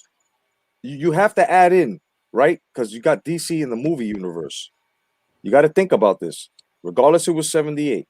The first DC movie was Superman. You have to throw that in there. As a matter of fact, the archivists from the archives, they throw that in there, and they made sure of that point. That's where I'm getting this from. And so he is technically part of the DCEU because you got to remember they're making him part of the Earth. I think it's Earth 613 or 610 or something like that. He's technically that the Christopher Reeve Superman is definitely part of the DCEU, but they're putting him on a separate Earth. Right. And the one that's portraying him now is the guy that plays Adam. Oh, that's what the TV shows are doing. Yeah, the TV shows are doing, but they're also going to do that with the Flash movie coming on. I see what you're saying because if you remember in Flash, the show, the TV show, they had Ezra Miller coming on to the Flash. Yeah. So that automatically combines all the universes. Right. But from what you were saying though, with the Superman, Brandon Routh, he's the one that took over because the Superman Returns. He's the one that took over for Christopher Reeve. So he's the Christopher Reeve from the 78 universe. And don't he look just like him? He looked, bro. That's the only reason why I went to go see that fucking shitty movie. He looked just like Christopher because he kept looking like Christopher Reeve, and I was like, damn man, I'm catching nostalgia, bro. Like the people that I went to go see it with, they were catching nostalgia too. The motherfuckers like, yo, I can't believe how this motherfucker looks exactly like Christopher Reeve. Like it was amazing to me, bro. You know what I'm saying? But like I said, man, Christopher Reeve was the Superman. You know, Rolling with the Punches, my Spider-Man. Spider-Man Part 2 with Jake Gyllenhaal is my favorite fourth comic book movie. Oh, I can't blame you. Jake Gyllenhaal killed it. Oh yeah, he played the perfect. That's what Mysterio was. Yeah. You know, Oh, yeah. and he played it fucking perfect. I was surprised because I thought Jake Gyllenhaal was going to be one of those actors that it's all about me. Motherfucker was a team player. He did a good job as Mysterio.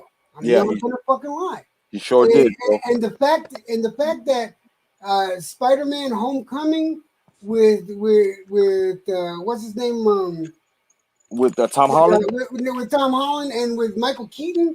Yeah. These guys know how to do it, man. Oh yeah. Oh yeah.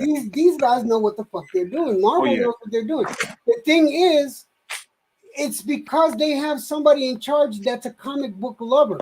You don't have anyone in charge over at Warner Brothers that's a comic book lover. They're all about corporate thinking. Yeah. And here you got the person that's in charge of Marvel is a comic book lover. Right. You know? Right. Kevin Feige is no joke. No joke, bro. No joke. And he don't play. And he when they first worked on Iron Man, and they put that end credit scene, and they saw how popular it became. That's when he knew what he was gonna do. Yeah. I mean, I agree with you, man. I agree with everything everybody's saying, even Carlos. You know, but that's the thing. See, it confuses us when they break them up in universes and shit. Like when Marvel started doing this shit. Oh, we got Earth something and Earth. I'm like, oh, come on, bro. Just leave one hero, one Earth, one fucking dimension, bro. Like, you see, that's the thing with DC. You could tell that they got lost somewhere in between the 90s and the new millennia, because now they started with this multiverse. When you have to do multiverses of the same characters, bro, you already could tell that you don't have writers. You don't have writers. Marvel started doing it in the early millennia because the writing fountain was dry, son. So what did they do? They started making Earth this and Earth that, and it fucking sucked. Let me ask you a question. Yeah. Let me ask you a question. Okay. Yeah. Who do you think is going to be the next big bad? I mean, Thanos level bad guy. I want it to be Doctor Doom. Doctor Doom has to be more for Fantastic Four. But I think he could be a big we're bad talking because about Thanos level or bigger. Who do you think is going to be the next really big bad? But let me explain why I think it should be Doctor Doom. He doesn't have to be like this.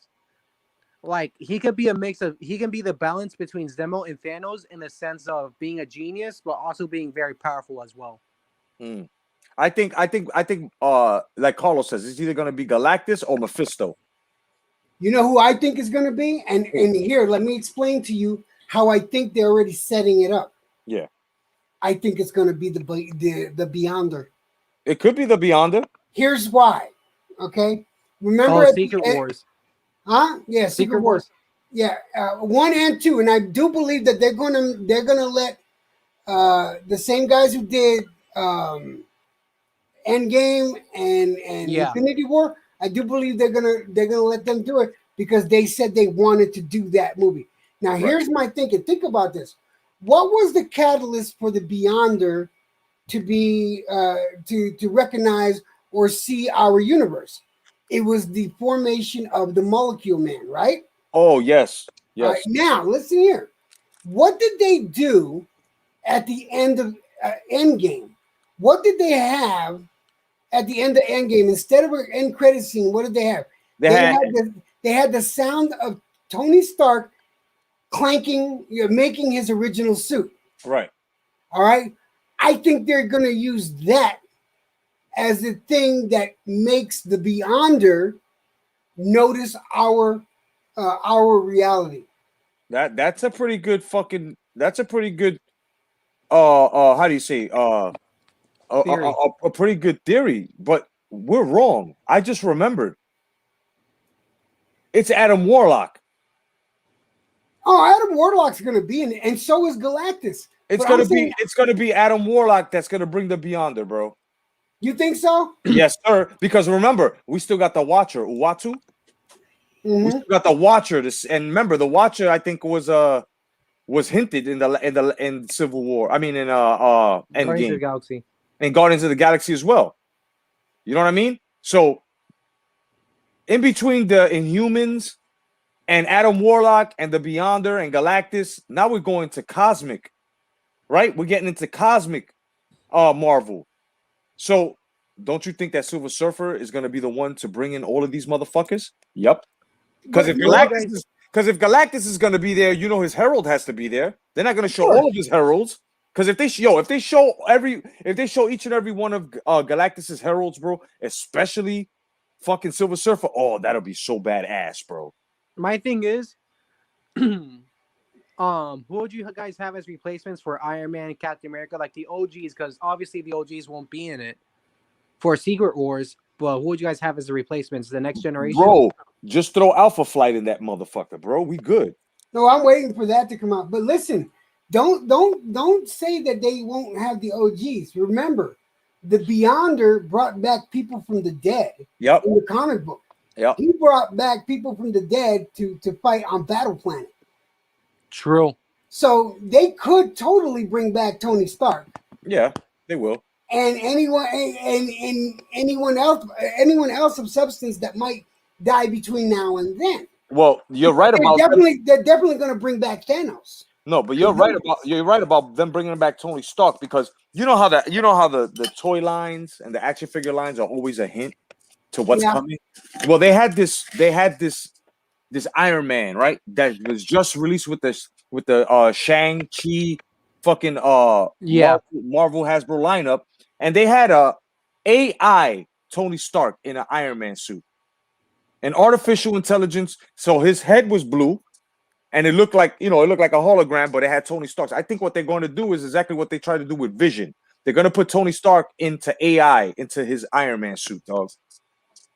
That's what I think is going to happen to Tony Stark. They're gonna make him live artificially intelligent in the Iron Man suit, and the Iron Man suit that he's going to be living in is going to be the original Iron Man suit from the from the comic books. Do you think that Robert Downey Jr. is going to say no to Marvel money? No, he's already said that. As a matter of fact, the rumors are going around that he signed on to 3 more projects in Marvel. What are these flashback scenes, or is it what I'm saying? Yeah, but remember what I'm saying remember what I'm telling you guys about this, my theory with Iron Man and the Beyonder.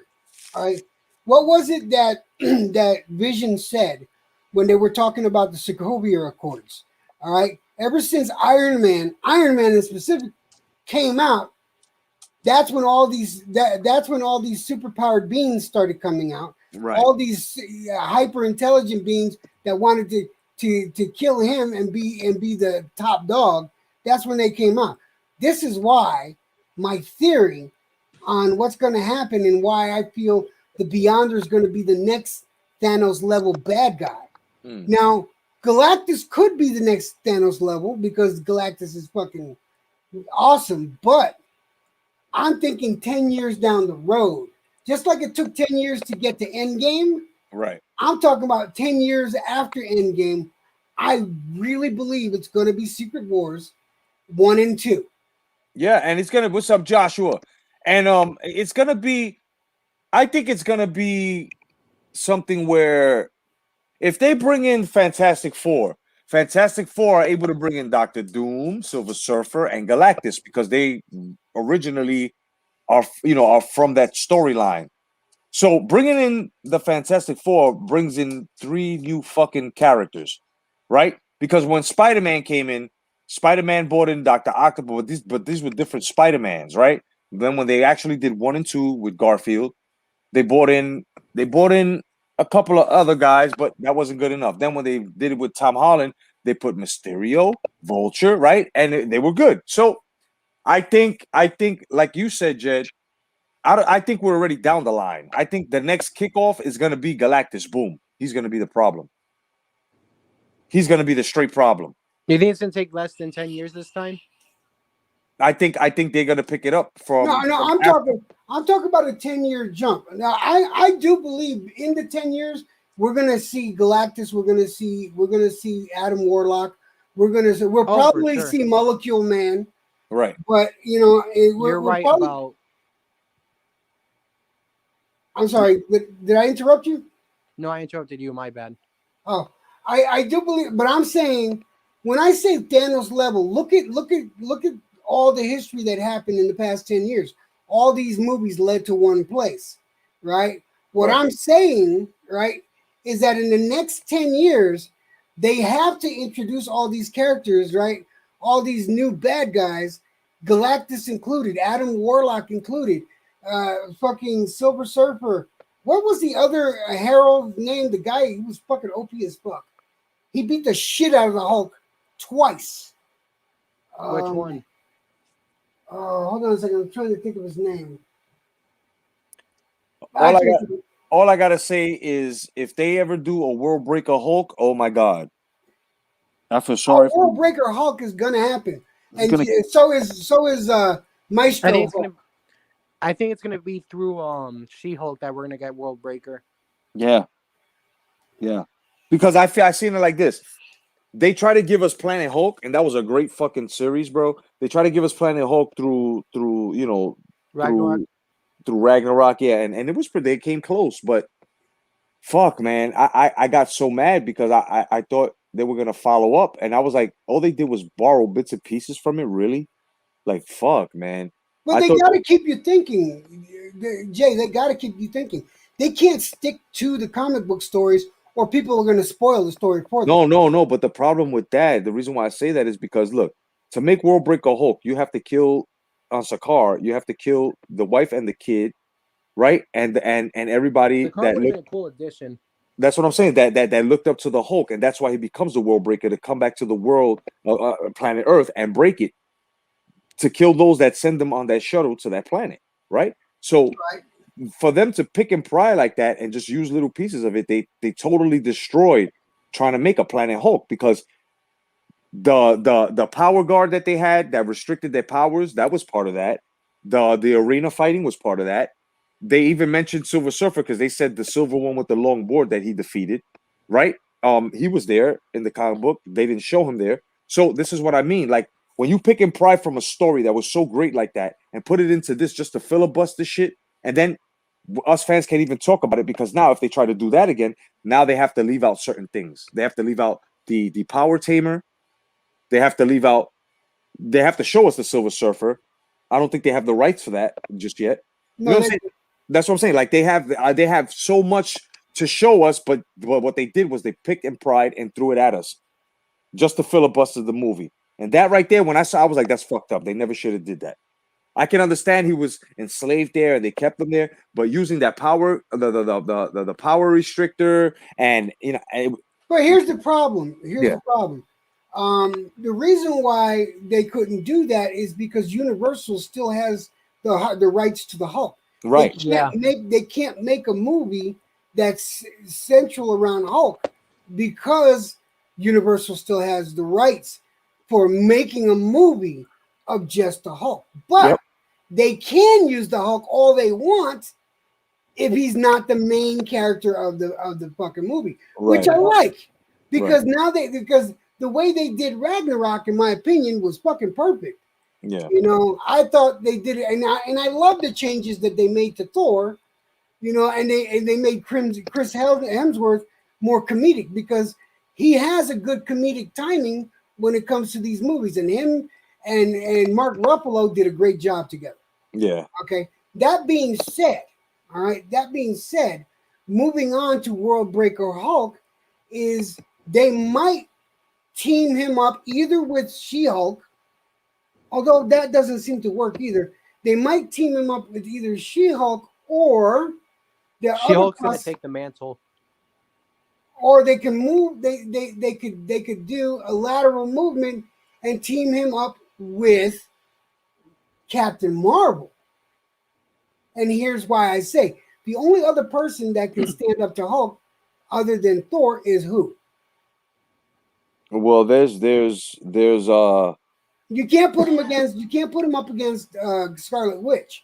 No, but the Sentry will whoop his ass. The Sentry's the one that's a Hulk's best friend. The Sentry, you know who the Sentry is? Yeah, I know what you're talking about. Yeah, he's the only one that whooped Hulk. As a matter of fact, he's the only one that knocked Hulk out unconscious to the point that he turned him back into Bruce Banner. No, a couple of comic characters did that. No. This man did it with one punch. In that World Breaker Hulk, go check out the world. He's the one that saved everybody. They had to go and get the Century in order for this nigga to put the Hulk into a fucking knockout state. In order for him to calm the fuck down and turn back into Bruce Banner. Wasn't the Century another version of Wonder Man? No, the Century is supposed to be like Superman, but with psychotic powers with something called the Void. Are you sure it's not part of Wonder Man? No, Wonder Man. Well, Wonder Man is a totally different guy.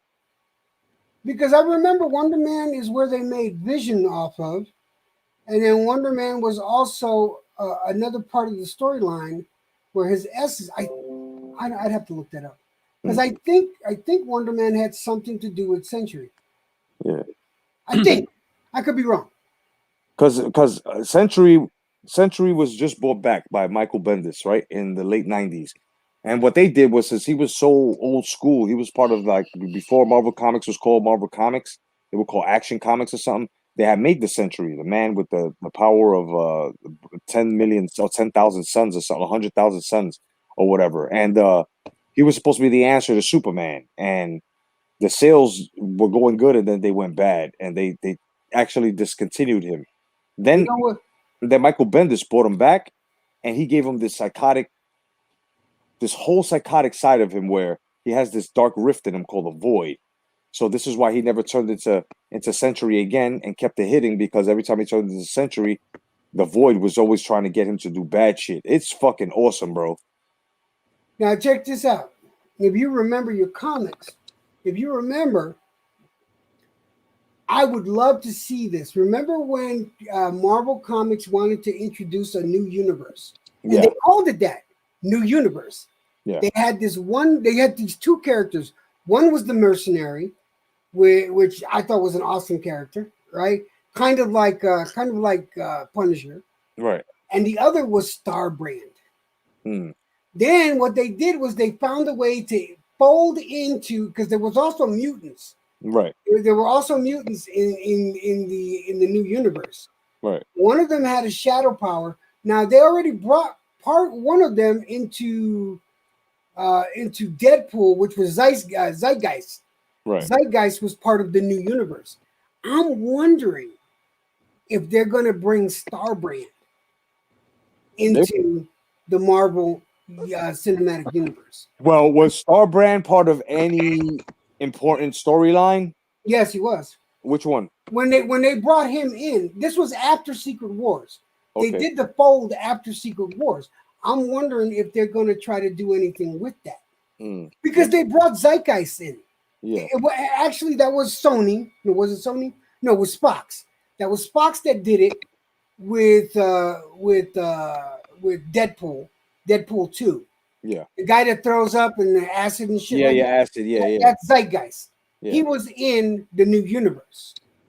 All right. They brought him over. They could use that as a loophole to bring Starbrand in. Which is interesting. Starbrand, pound for pound, is one of the strongest characters. Wow. One of the strongest characters. They might. I mean, it depends. You know, it all depends, man. You know who's underrated? Who? The Thing. Yeah, but I mean, listen. Every time he fights the Hulk, bro, the Hulk is always punching a piece of his motherfucker off. I mean, dude, but there's been fights where the Thing's beaten him too. Okay, I'm going to tell you this right now. The Thing has never beaten the Hulk. The Thing has matched him, has tied with him, but has never beaten the Hulk. The Hulk, on the other hand, I can even describe the panels to you. All right, this was my favorite fight between the Thing and the Hulk. They were in Manhattan, of course, and Alicia, which was Ben Grimm's girlfriend at the time, got hit in the head with a rock from him and the Hulk fighting. And I love the picture. Think about this panel. You see him turning his head, screaming Alicia, and then this big old green fist. It's just one fucking entire panel of the Hulk's fist.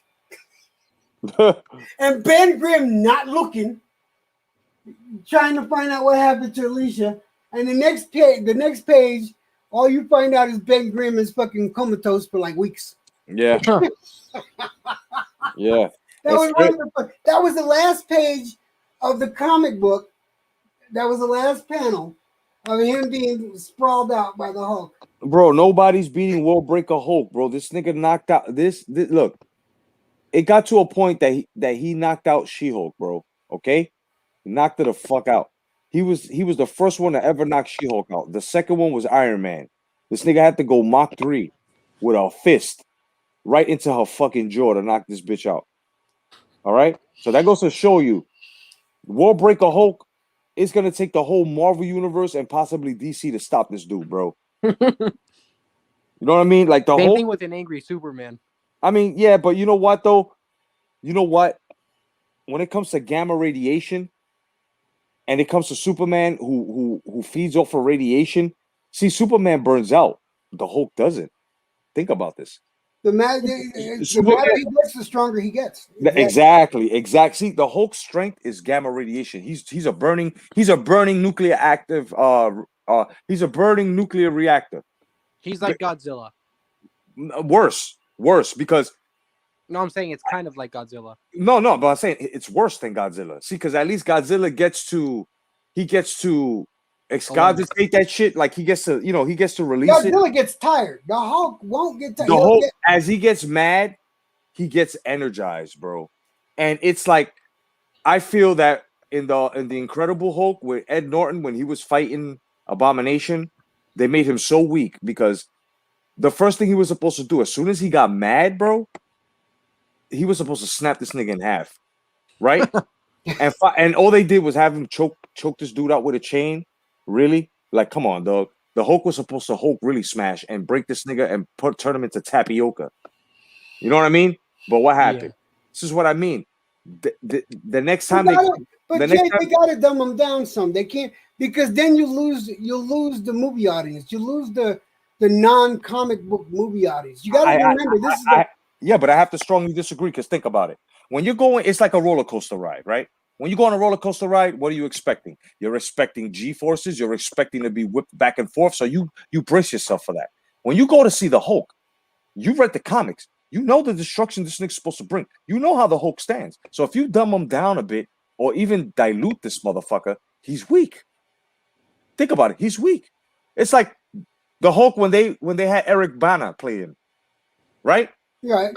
That was the dumb. As he got madder, he grew. That shit never happened, bro. Yo, you stupid. So the Ang Lee, they had this nigga flying through the sky with his hair. That was a homo Hulk, bro. He was in the sky with his hair blowing and shit. Bro, that was the homo Hulk, bro. Okay, that shit was whack. The Hulk, the Norton Incredible Hulk, with Ed Norton, they got closer. And then when they did it with yeah, bro, that nigga was the fucking flag waving Hulk, son. Well, like, they might be bringing in they might be bringing in what's that dude?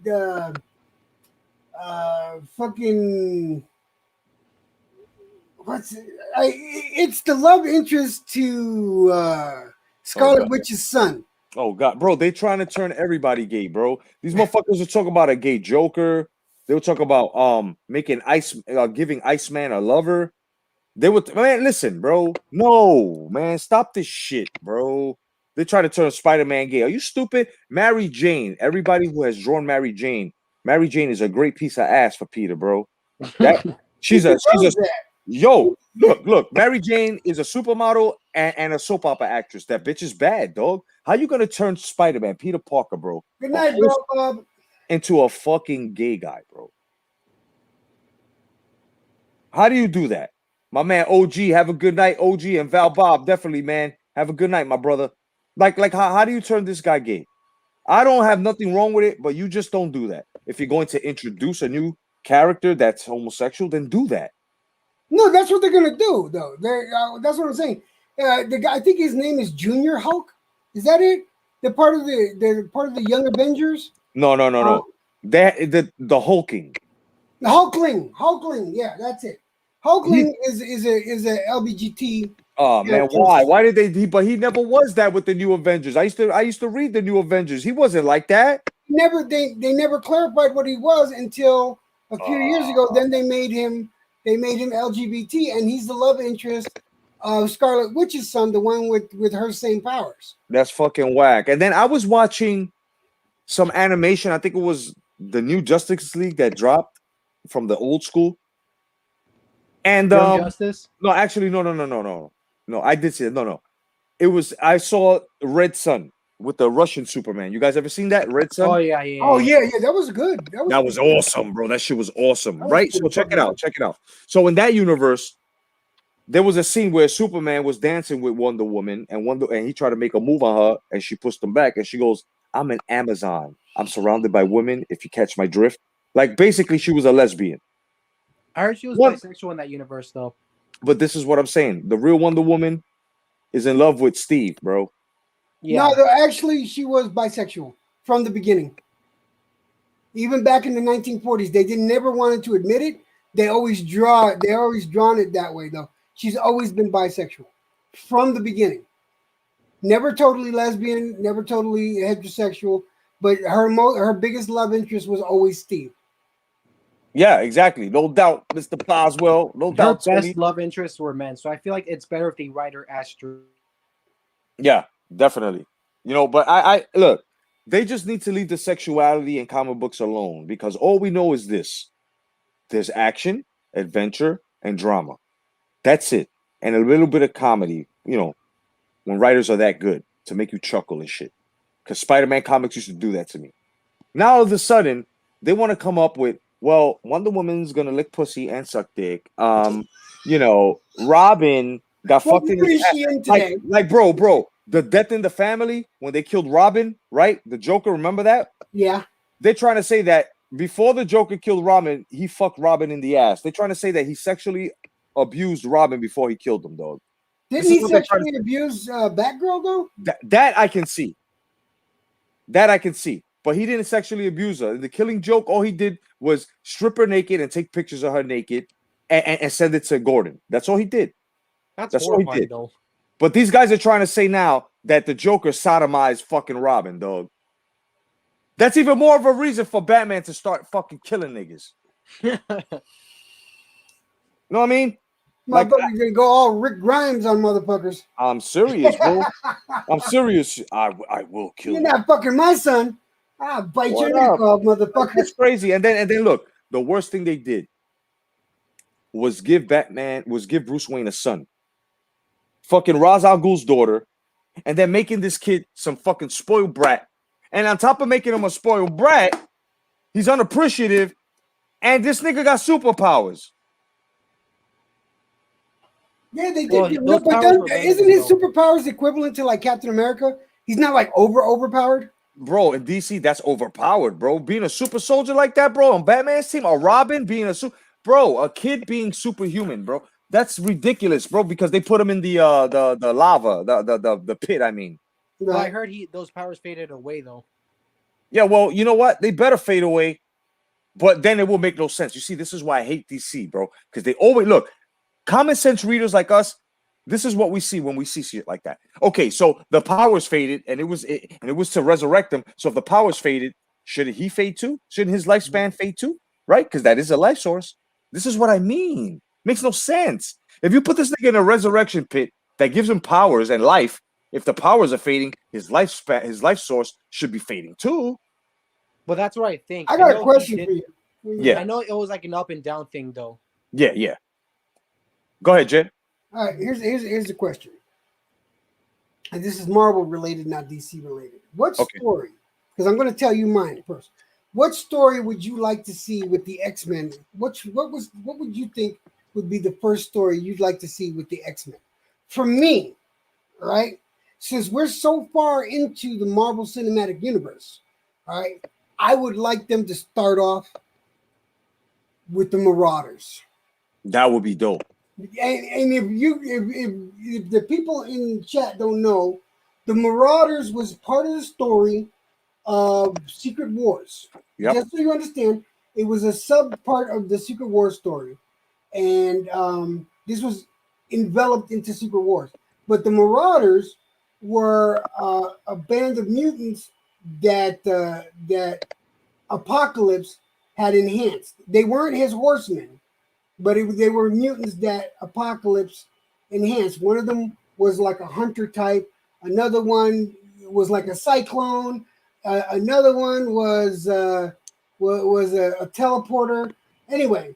And you also got to throw in Archangel. Yeah, Archangel was part of the Marauders. Well, actually, Archangel at that time was one of his horsemen. Yeah. Yep. At that time, he wasn't part of the Marauders. Nope. But the comic book was called the name of the title of that episode of the comic was The Marauders. Mm-hmm. I would like to see that story as a movie folded into when they bring in Secret Wars. Oh, that would be nice, man. That would be real fucking nice, man. And the story I would like to see the X-Men in. I don't know if you guys ever read it. It was a graphic novel written by Michael Bendis and drawn by him too. It was called Avengers Disassemble. And this book, they had killed Arrow, and all of a sudden he's coming to the Avengers mansion in like a zombie form with a bomb. And this nigga, no, I think his name was Blackjack. And Blackjack, see you later, Tony. Later, my man, Tony Boswell. Have a good night, my brother. I will contact you tomorrow, man. God bless you. I hope you feel better, my brother. Definitely. And what happened was, he comes out of, thanks, Joshua. Thank you. So what happened was, she blew up the Avengers mansion. He blew up the Avengers mansion. And what happened was, it was Scarlet Witch who was under control. And she started killing everybody from the X-Men and the Avengers. And the way they tamed this bitch was, because in the comic book, she is the daughter of Magneto. Magneto had to come out of his comet form back into human form and take his daughter away. He told everybody, the whole Marvel universe, the Avengers, the X-Men, I mean, everybody that was a team, bro. He told everybody, I will handle this. I'm sorry for the fatalities, but if anybody lays a hand on my daughter, I will destroy this world. So everybody stepped back, and they let him beat this bitch up, put her in a coma, and take him up into space with her. The Scarlet Witch. The Scarlet Witch was brainwashing everybody to kill each other, bro. I mean, that's a great fucking comic book. Avengers Disassemble. The shit was hot, bro. It was awesome. And the starting to that is in Rikers Island. All of the bad guys, all the mutants that were locked up in there, she freed them. You know what I'm saying? She freed them to distract them and to have everybody going out looking for these guys while she was brainwashing everybody to kill each other. You know what I'm saying? You know what I think they should do? Wait, that's your idea of what Marvel should do, right? I think that's who the main threat should be, Scarlet Witch. Like, I don't feel like they should make a copy paste of Thanos where it's like someone out of nowhere is a big threat for everyone. Nah, it'd be cooler if they do someone that from the inside being a threat, and it's more emotionally investing for the audience. Right. I mean, they tried to do that already. With her mind controlling the Hulk. I forgot what movie it was when Quicksilver died, her brother. Yeah. But and you gotta understand. Age of Ultron? Yeah, there we go. Age of Ultron. You guys gotta understand. In the comic books, Quicksilver and fucking Scarlet Witch are the son and daughter of fucking Magneto. Yep. You know what I'm saying? No, big boys. I haven't seen the Star Trek series. I'll check it out though, man. I'll definitely check that shit out. Thank you for giving me the heads up, bro. I'll definitely check it out, Triple B. Definitely. Hell yeah. You know, and I just see it like this, man. As long as they keep the tone and the way they're doing it, and just stick to the comic books and have the cowls on heroes that need cowls. Like if they make Iceman, this motherfucker better be Bobby Drake. You know what I'm saying? You know, if they ever decide to make Spider-Man and his amazing friends, let's just say Firestar better be fucking hot as hell. And I already know who they could pick for Firestar. I was a big fan of that show when I was a kid. Like, bro, I used to love that shit. Spider-Man and his amazing friends. What? Every Saturday morning, dog. All I'm gonna say is I'm not your guys' age. I'm actually from Gen Z. That's all I'm gonna say for now. Okay. But I remember back then as a kid, like over the summer or even after school, whatchamacallit, I'd be binging those shows. Like they'd be playing on like Disney XD and stuff like that, or Jetix. Yeah, I'm that far into Gen Z. Yeah, that was my show. they also played the Iron Man, the '90s Iron Man. Oh my god! Oh yeah, Iron Man. Yeah, that shit was dope. I also grew up on Teen Titans, Justice League a bit, but that mainly started when I was like a baby. So when I got really hooked into it, it was actually a few years ago. Such a great series they did. Bro, the Justice League, before it was called the Justice League, was called the Super Friends. Yeah. Well, it was I the Justice remember League in the that. comic books, but in terms of television on screen, it was the Super Friends. Mm-hmm. The Super Friends. They had everybody in that motherfucking kid. You know what I'm The saying? twins. What was the twins' name? The Wonder Twins. The Wonder The Wonder Twins. Twins. Yeah. Jan, what was it? Zayna and I forgot the Wonder Twin powers activate. Form of a dildo. That shit had me dying, bro. I used to love them motherfuckers, bro. I'm telling you, bro. And look, I respect some of you Z generation guys because you guys know that the building blocks to life are the foundation that laid them out, and you can only build from there. Because think about it, if we didn't have our parents, right? Like let's just say if it was a natural course of life where our parents die, our mothers die as soon as they have us, right? Like they don't live. Like let's just say that was a natural course of action. No mother lives after childbirth kills mothers. So our mother gave birth to us. So let's just say we're raised by our fathers, right? And let's just say put this into effect. Most of the fathers that have left, even with the mothers and shit with the children, let's just say the father leaves you now with no mother, right? You gotta understand the way the way this generation operates. They have to respect what came before them.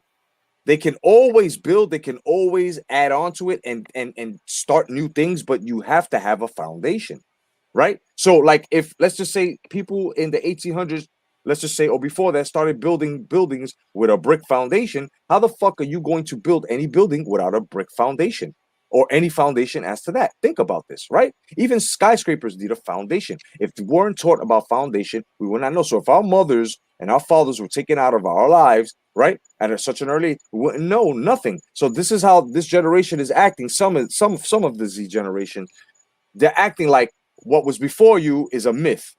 Because people that want to destroy the truth, which was before you, they want to teach you new things, which is a lie. You know what I'm saying? They want to fabricate things. That's not how life is.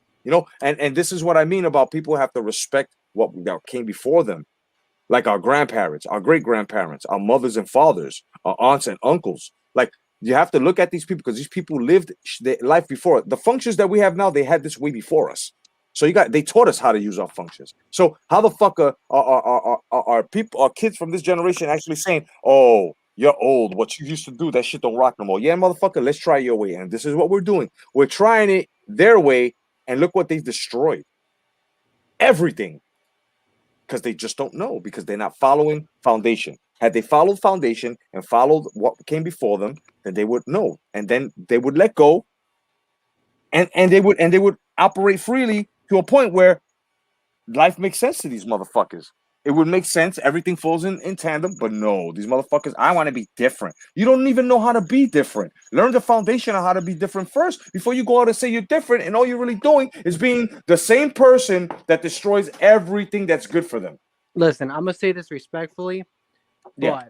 I had a discussion with some of my classmates on Yeah. a certain thing. I was basically joking around saying like y'all want someone that. I was mainly talking to females. I was like, all y'all want is someone that dresses nice and acts funny. Basically, Yeah. basically, what I was trying to say is that they all want to try to find something different, but they're all trying to get. They're trying to find, how do I say it? They're trying to find something different and finding the same type of person. Yeah. And I was like, whatchamacallit? I was like, I'm paraphrasing. Y'all looking for something different through the same type of people. And they're like, oh, give us an example. And I'm like, why y'all played so often? And what they say? Nothing.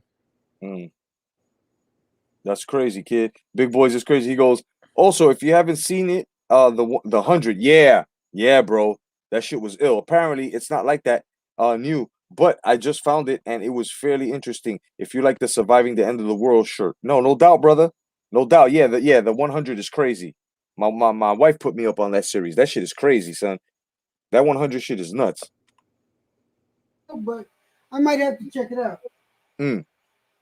Yeah, they said that shit was nuts. But yeah, man. So there's nothing wrong, man. There's nothing wrong. I like the movies that are kicking now. You know what I'm saying? There's just we need some more creativity. We need some story writers to be original, like we had in our era, bro. Why do you think that the movies that came out in our eras, bro, are treasures? They're American cult classics because we had great writers. Look, one movie I'm gonna say right now that as soon as I say it, everybody was like, great fucking movie. I loved it. Regardless, it was zany, goofy. It was still a good fucking movie, and it holds up now that people are starting to talk about it now. And that's The American Werewolf in London. Fuck yeah. Greatest fucking werewolf movie ever. Fuck yes. I'm going to 100%. You know what I'm saying? That's a cult classic, bro. That's an American cult classic, bro. It was directed by one of the American cult classic directors, bro, in American history, John Landis, who also directed a lot of other great fucking movies and Michael Jackson's #1 hit video Thriller. You know what I'm saying? So you got to understand, we had innovators, and for this generation to not take innovators from our era and actually think that you had your time. Listen. Their time is still there. They're the masters. You guys are the students. You guys don't become masters until they pass. You understand what I'm saying? So everybody that's trying to surpass Francis Ford Coppola or anyone else that's still alive, dog, you got a long way to go. You got a long way to go. The same thing with the actors too. Most of these actors don't even have range, dog. I have yet to see an actor that I've enjoyed like an Anthony Hopkins or a Sir Laurence Olivier, or what was his name? Fuck, man, I just had his name, bro. Quinn. Joaquin Phoenix. Oh, Robert Shaw? No, Quinn. His name is Quinn. Is it Anthony Quinn? Anthony Quinn. Oh, Anthony Quinn, great fucking actor, bro.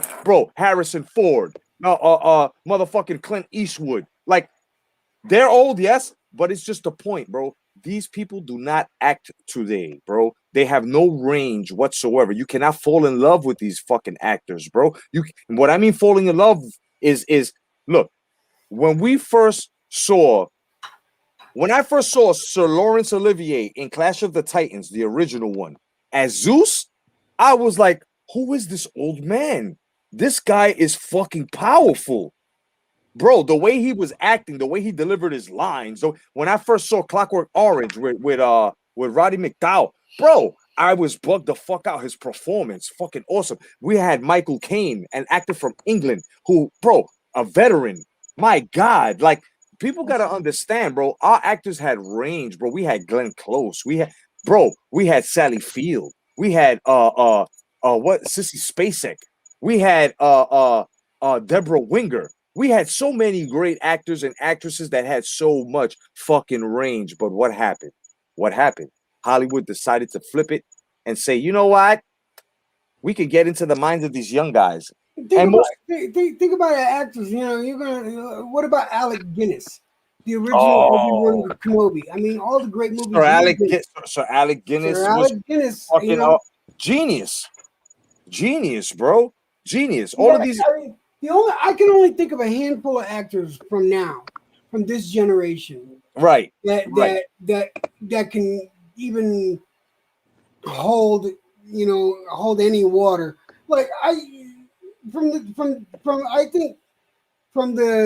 not saying the Z generation, but just after Generation X, the millennials. Okay, but from the millennials, I can see I do appreciate people like the guy that played the Joker in Justice League. What's his name? Jared Leto. Jared Leto is a good actor. Right. The problem is you don't have enough of them like that. Right. You have Jared Leto. You have the one that played Joker that died. Heath Ledger. Heath Ledger. He was a good actor. They had comedic chops. They had acting chops. They had good comedic timing.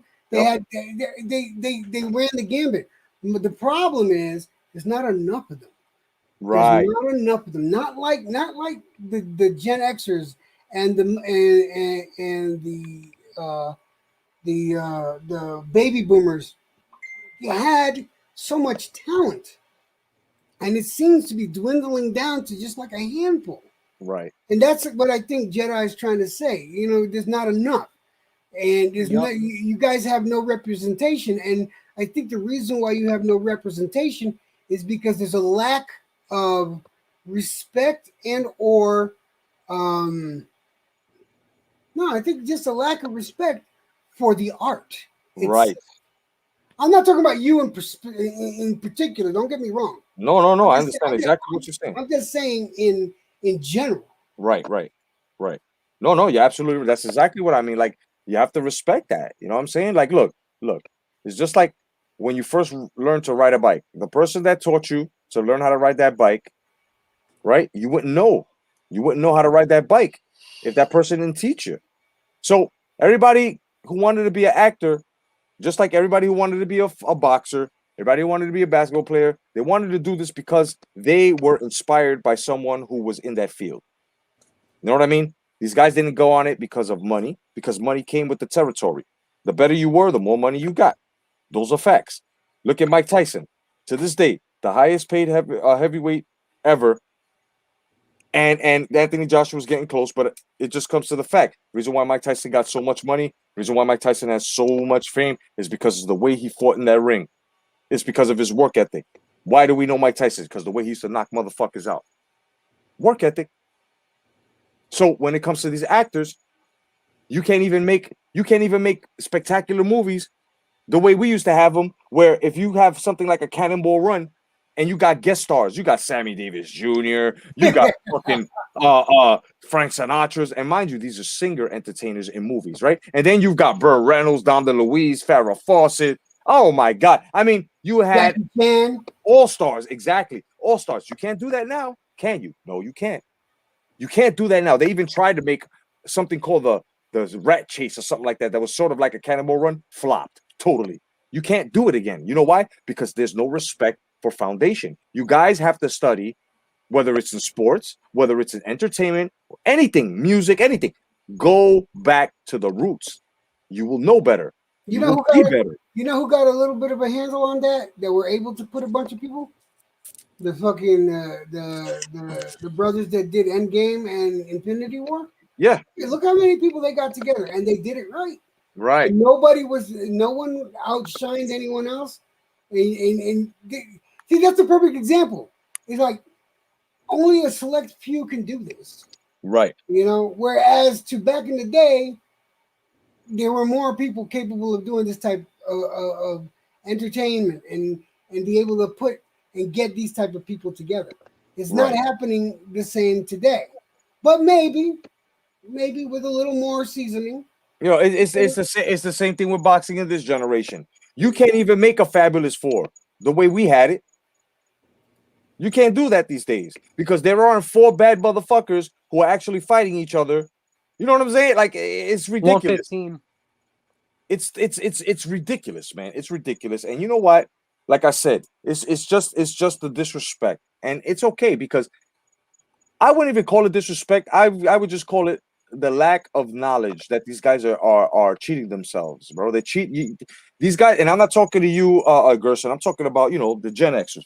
These guys are just basically cheating themselves, bro.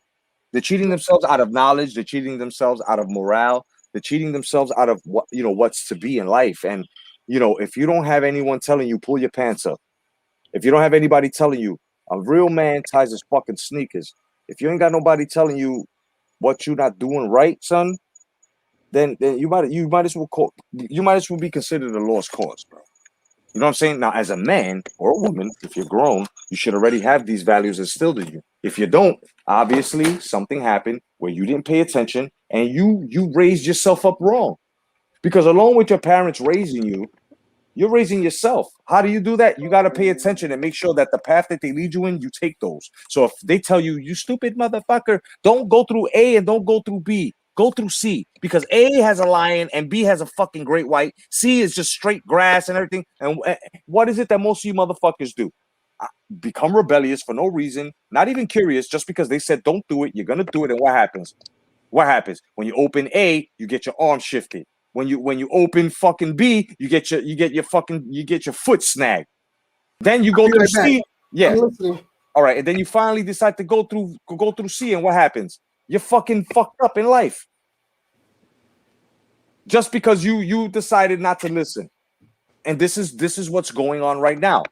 You know what I'm saying? Things would have been better for Johnny boy if Johnny listened to his fucking parents. You see what I mean? It's all in tandem in life, bro. It all runs together hand in hand in life. If you I don't, see that situation. I'm not justifying what he did. Yeah. But I do see that side a whole lot differently, but I'm not going to talk about it until later. Yeah. Because no, I see it like this, like you know, for someone to not have the morale, right? That means that his parents taught him, but he just didn't listen. To not know the difference between people not donating to you because we're trying to take care of a man who took care of our families, you know what I'm saying, while he was in the service. So now he needs our help, and we decided to. And if everybody in the boxing community understood, we're not going to be getting those that are with super chats or whatever donations. We're not getting anything for a minute because we got to take care of this kid. We got to take care of this man, this family. For this man to actually come on and say the things that he said and do the things that he did, there's I don't know, maybe you see another side, but there's no other side to see here. Especially you apologize for what you said, and then 2 to 3 days later, you come back on and say something even more disgusting, more atrocious. It's crazy. And mind you, it's not like if you don't have people telling him, yo, chill, relax, apologize. No, this guy's just, like I said, just like these guys don't listen these days, bro. They're rebellious for no reason. Yeah, no, I know that. I'm just saying, these guys don't listen, bro. And when they get themselves in trouble, they're expecting to be bailed out. And you can't even teach these niggas a lesson these days because then they consider that abuse. Can you believe that? If you want to teach your child a fucking lesson, all they have to do is scream abuse, and you're going to jail.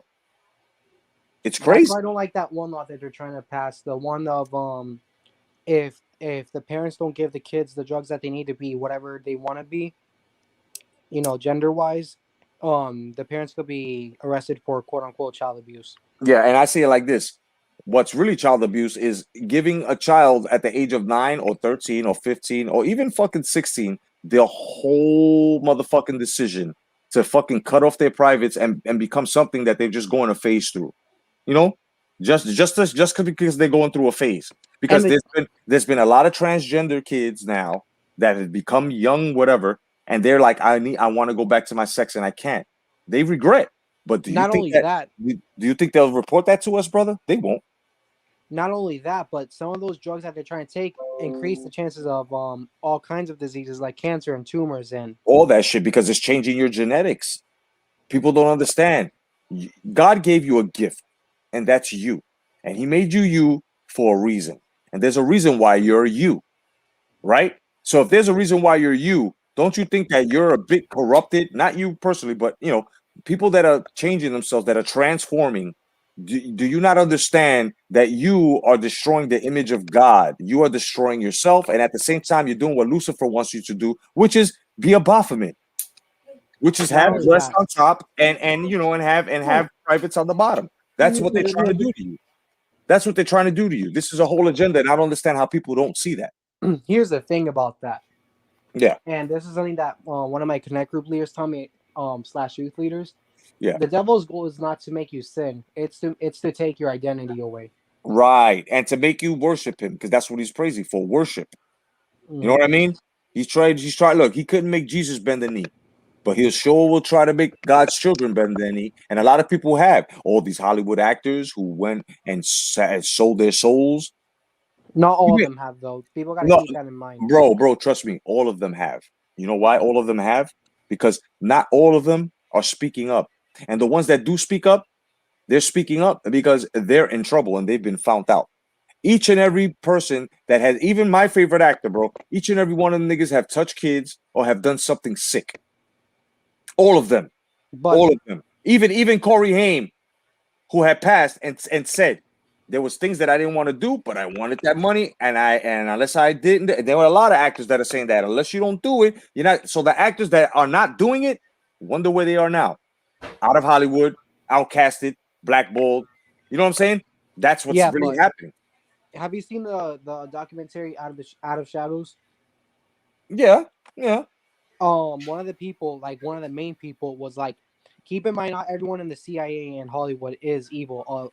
There are certain people, like the overly powerful ones are, but not everyone in there is evil. Even Eddie Murphy, like they try to give him, he even mentioned, and I forgot what it was, but there was this talk show where like he was talking about how they gave him an offer, and he's like, "This is stupid."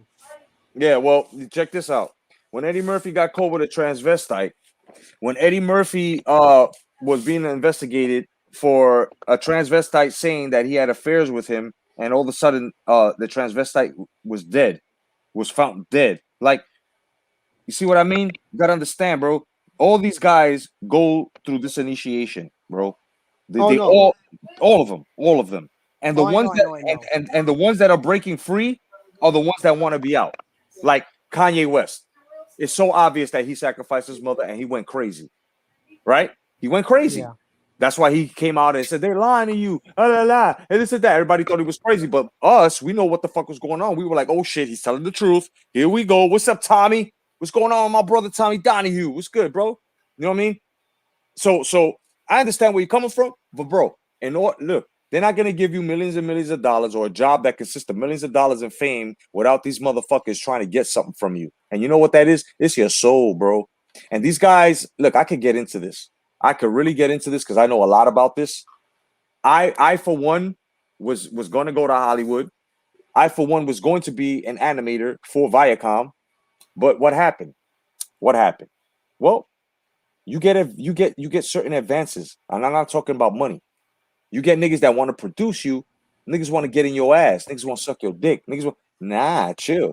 So that's why a lot of people like myself say it's bullshit when they say reach for the stars when these actors like Will Smith and Will Smith got his daughter and his son bending over for the elite, right? So it's like, oh, you can reach your dreams. Yeah, you can reach your dreams if you go to Hollywood, get on that casting couch and start sucking dick and catching dick in your ass.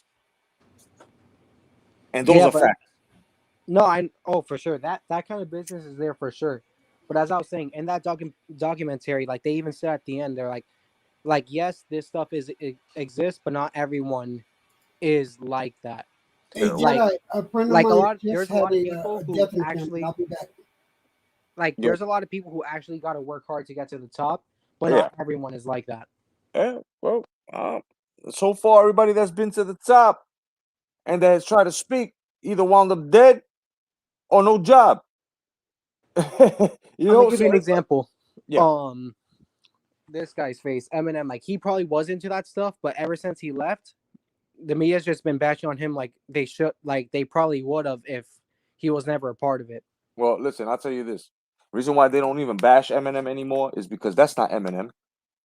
And I can prove this to you. If you go to if you type in Eminem death, I think 2009 or something like that, you will see that they had this motherfucker. They have reported that he died on CNN, right? They reported he died. They had that shit in a car crash. They had it up for 20 minutes.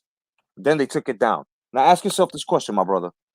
You got this shit for 20 minutes, they take it down. All of a sudden, Eminem don't look like Eminem. He looks weird. He looks crazy. So you go around and you start looking around, and you got motherfuckers that are actually trying to match photos, and these are former forensic scientists, and they're saying just like they said it with Dave Chappelle, just like they said it with DMX and others. These are stand-in niggas.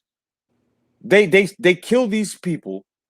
And if they're making money or they're worth money, or if these people kill themselves by mistake, what they do is they send in a stand-in, somebody that looks just like you. You think that's Dave Chappelle, bro? Does anybody really think that's Dave Chappelle after his cousin came out and said, that's not Dave? That's not Dave. Dave never came back from Africa. Do you really, really, really think that that's Dave Chappelle? Take a good look. Did you guys really think that was Dave is skinnier was much skinnier back then. Exactly, but not only that, Dave's voice was never that deep. Dave never looked like that. That's not Dave Chappelle, bro. Then you look at Eminem. Then Eminem now, totally different ears, totally different mouth. That's not Eminem. The excuse they'll give you is the drugs ate his face. Listen, I know a lot of junkies who stopped and their face, they rejuvenated. So look at Fury.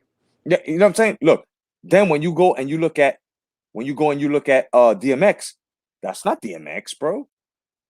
That is not DMX. They got DMX already. Anybody wonder what happened to Cat Williams? Funny, right? This is what I'm saying. They're all into it, my brother. The reason why they put documents out like that is to take the heat off of them. This is what every one of these motherfucking elites do. I don't. Yeah, I do think there's a resistance because every time they try to put up something now, those people exactly, it's always been shut down. Like, what do you mean? What do you mean? Like, for example, they try every time those people specifically in that documentary, if you remember, they try to put up anything on social media and stuff like that, it gets taken down immediately. That's what I'm saying. Like, my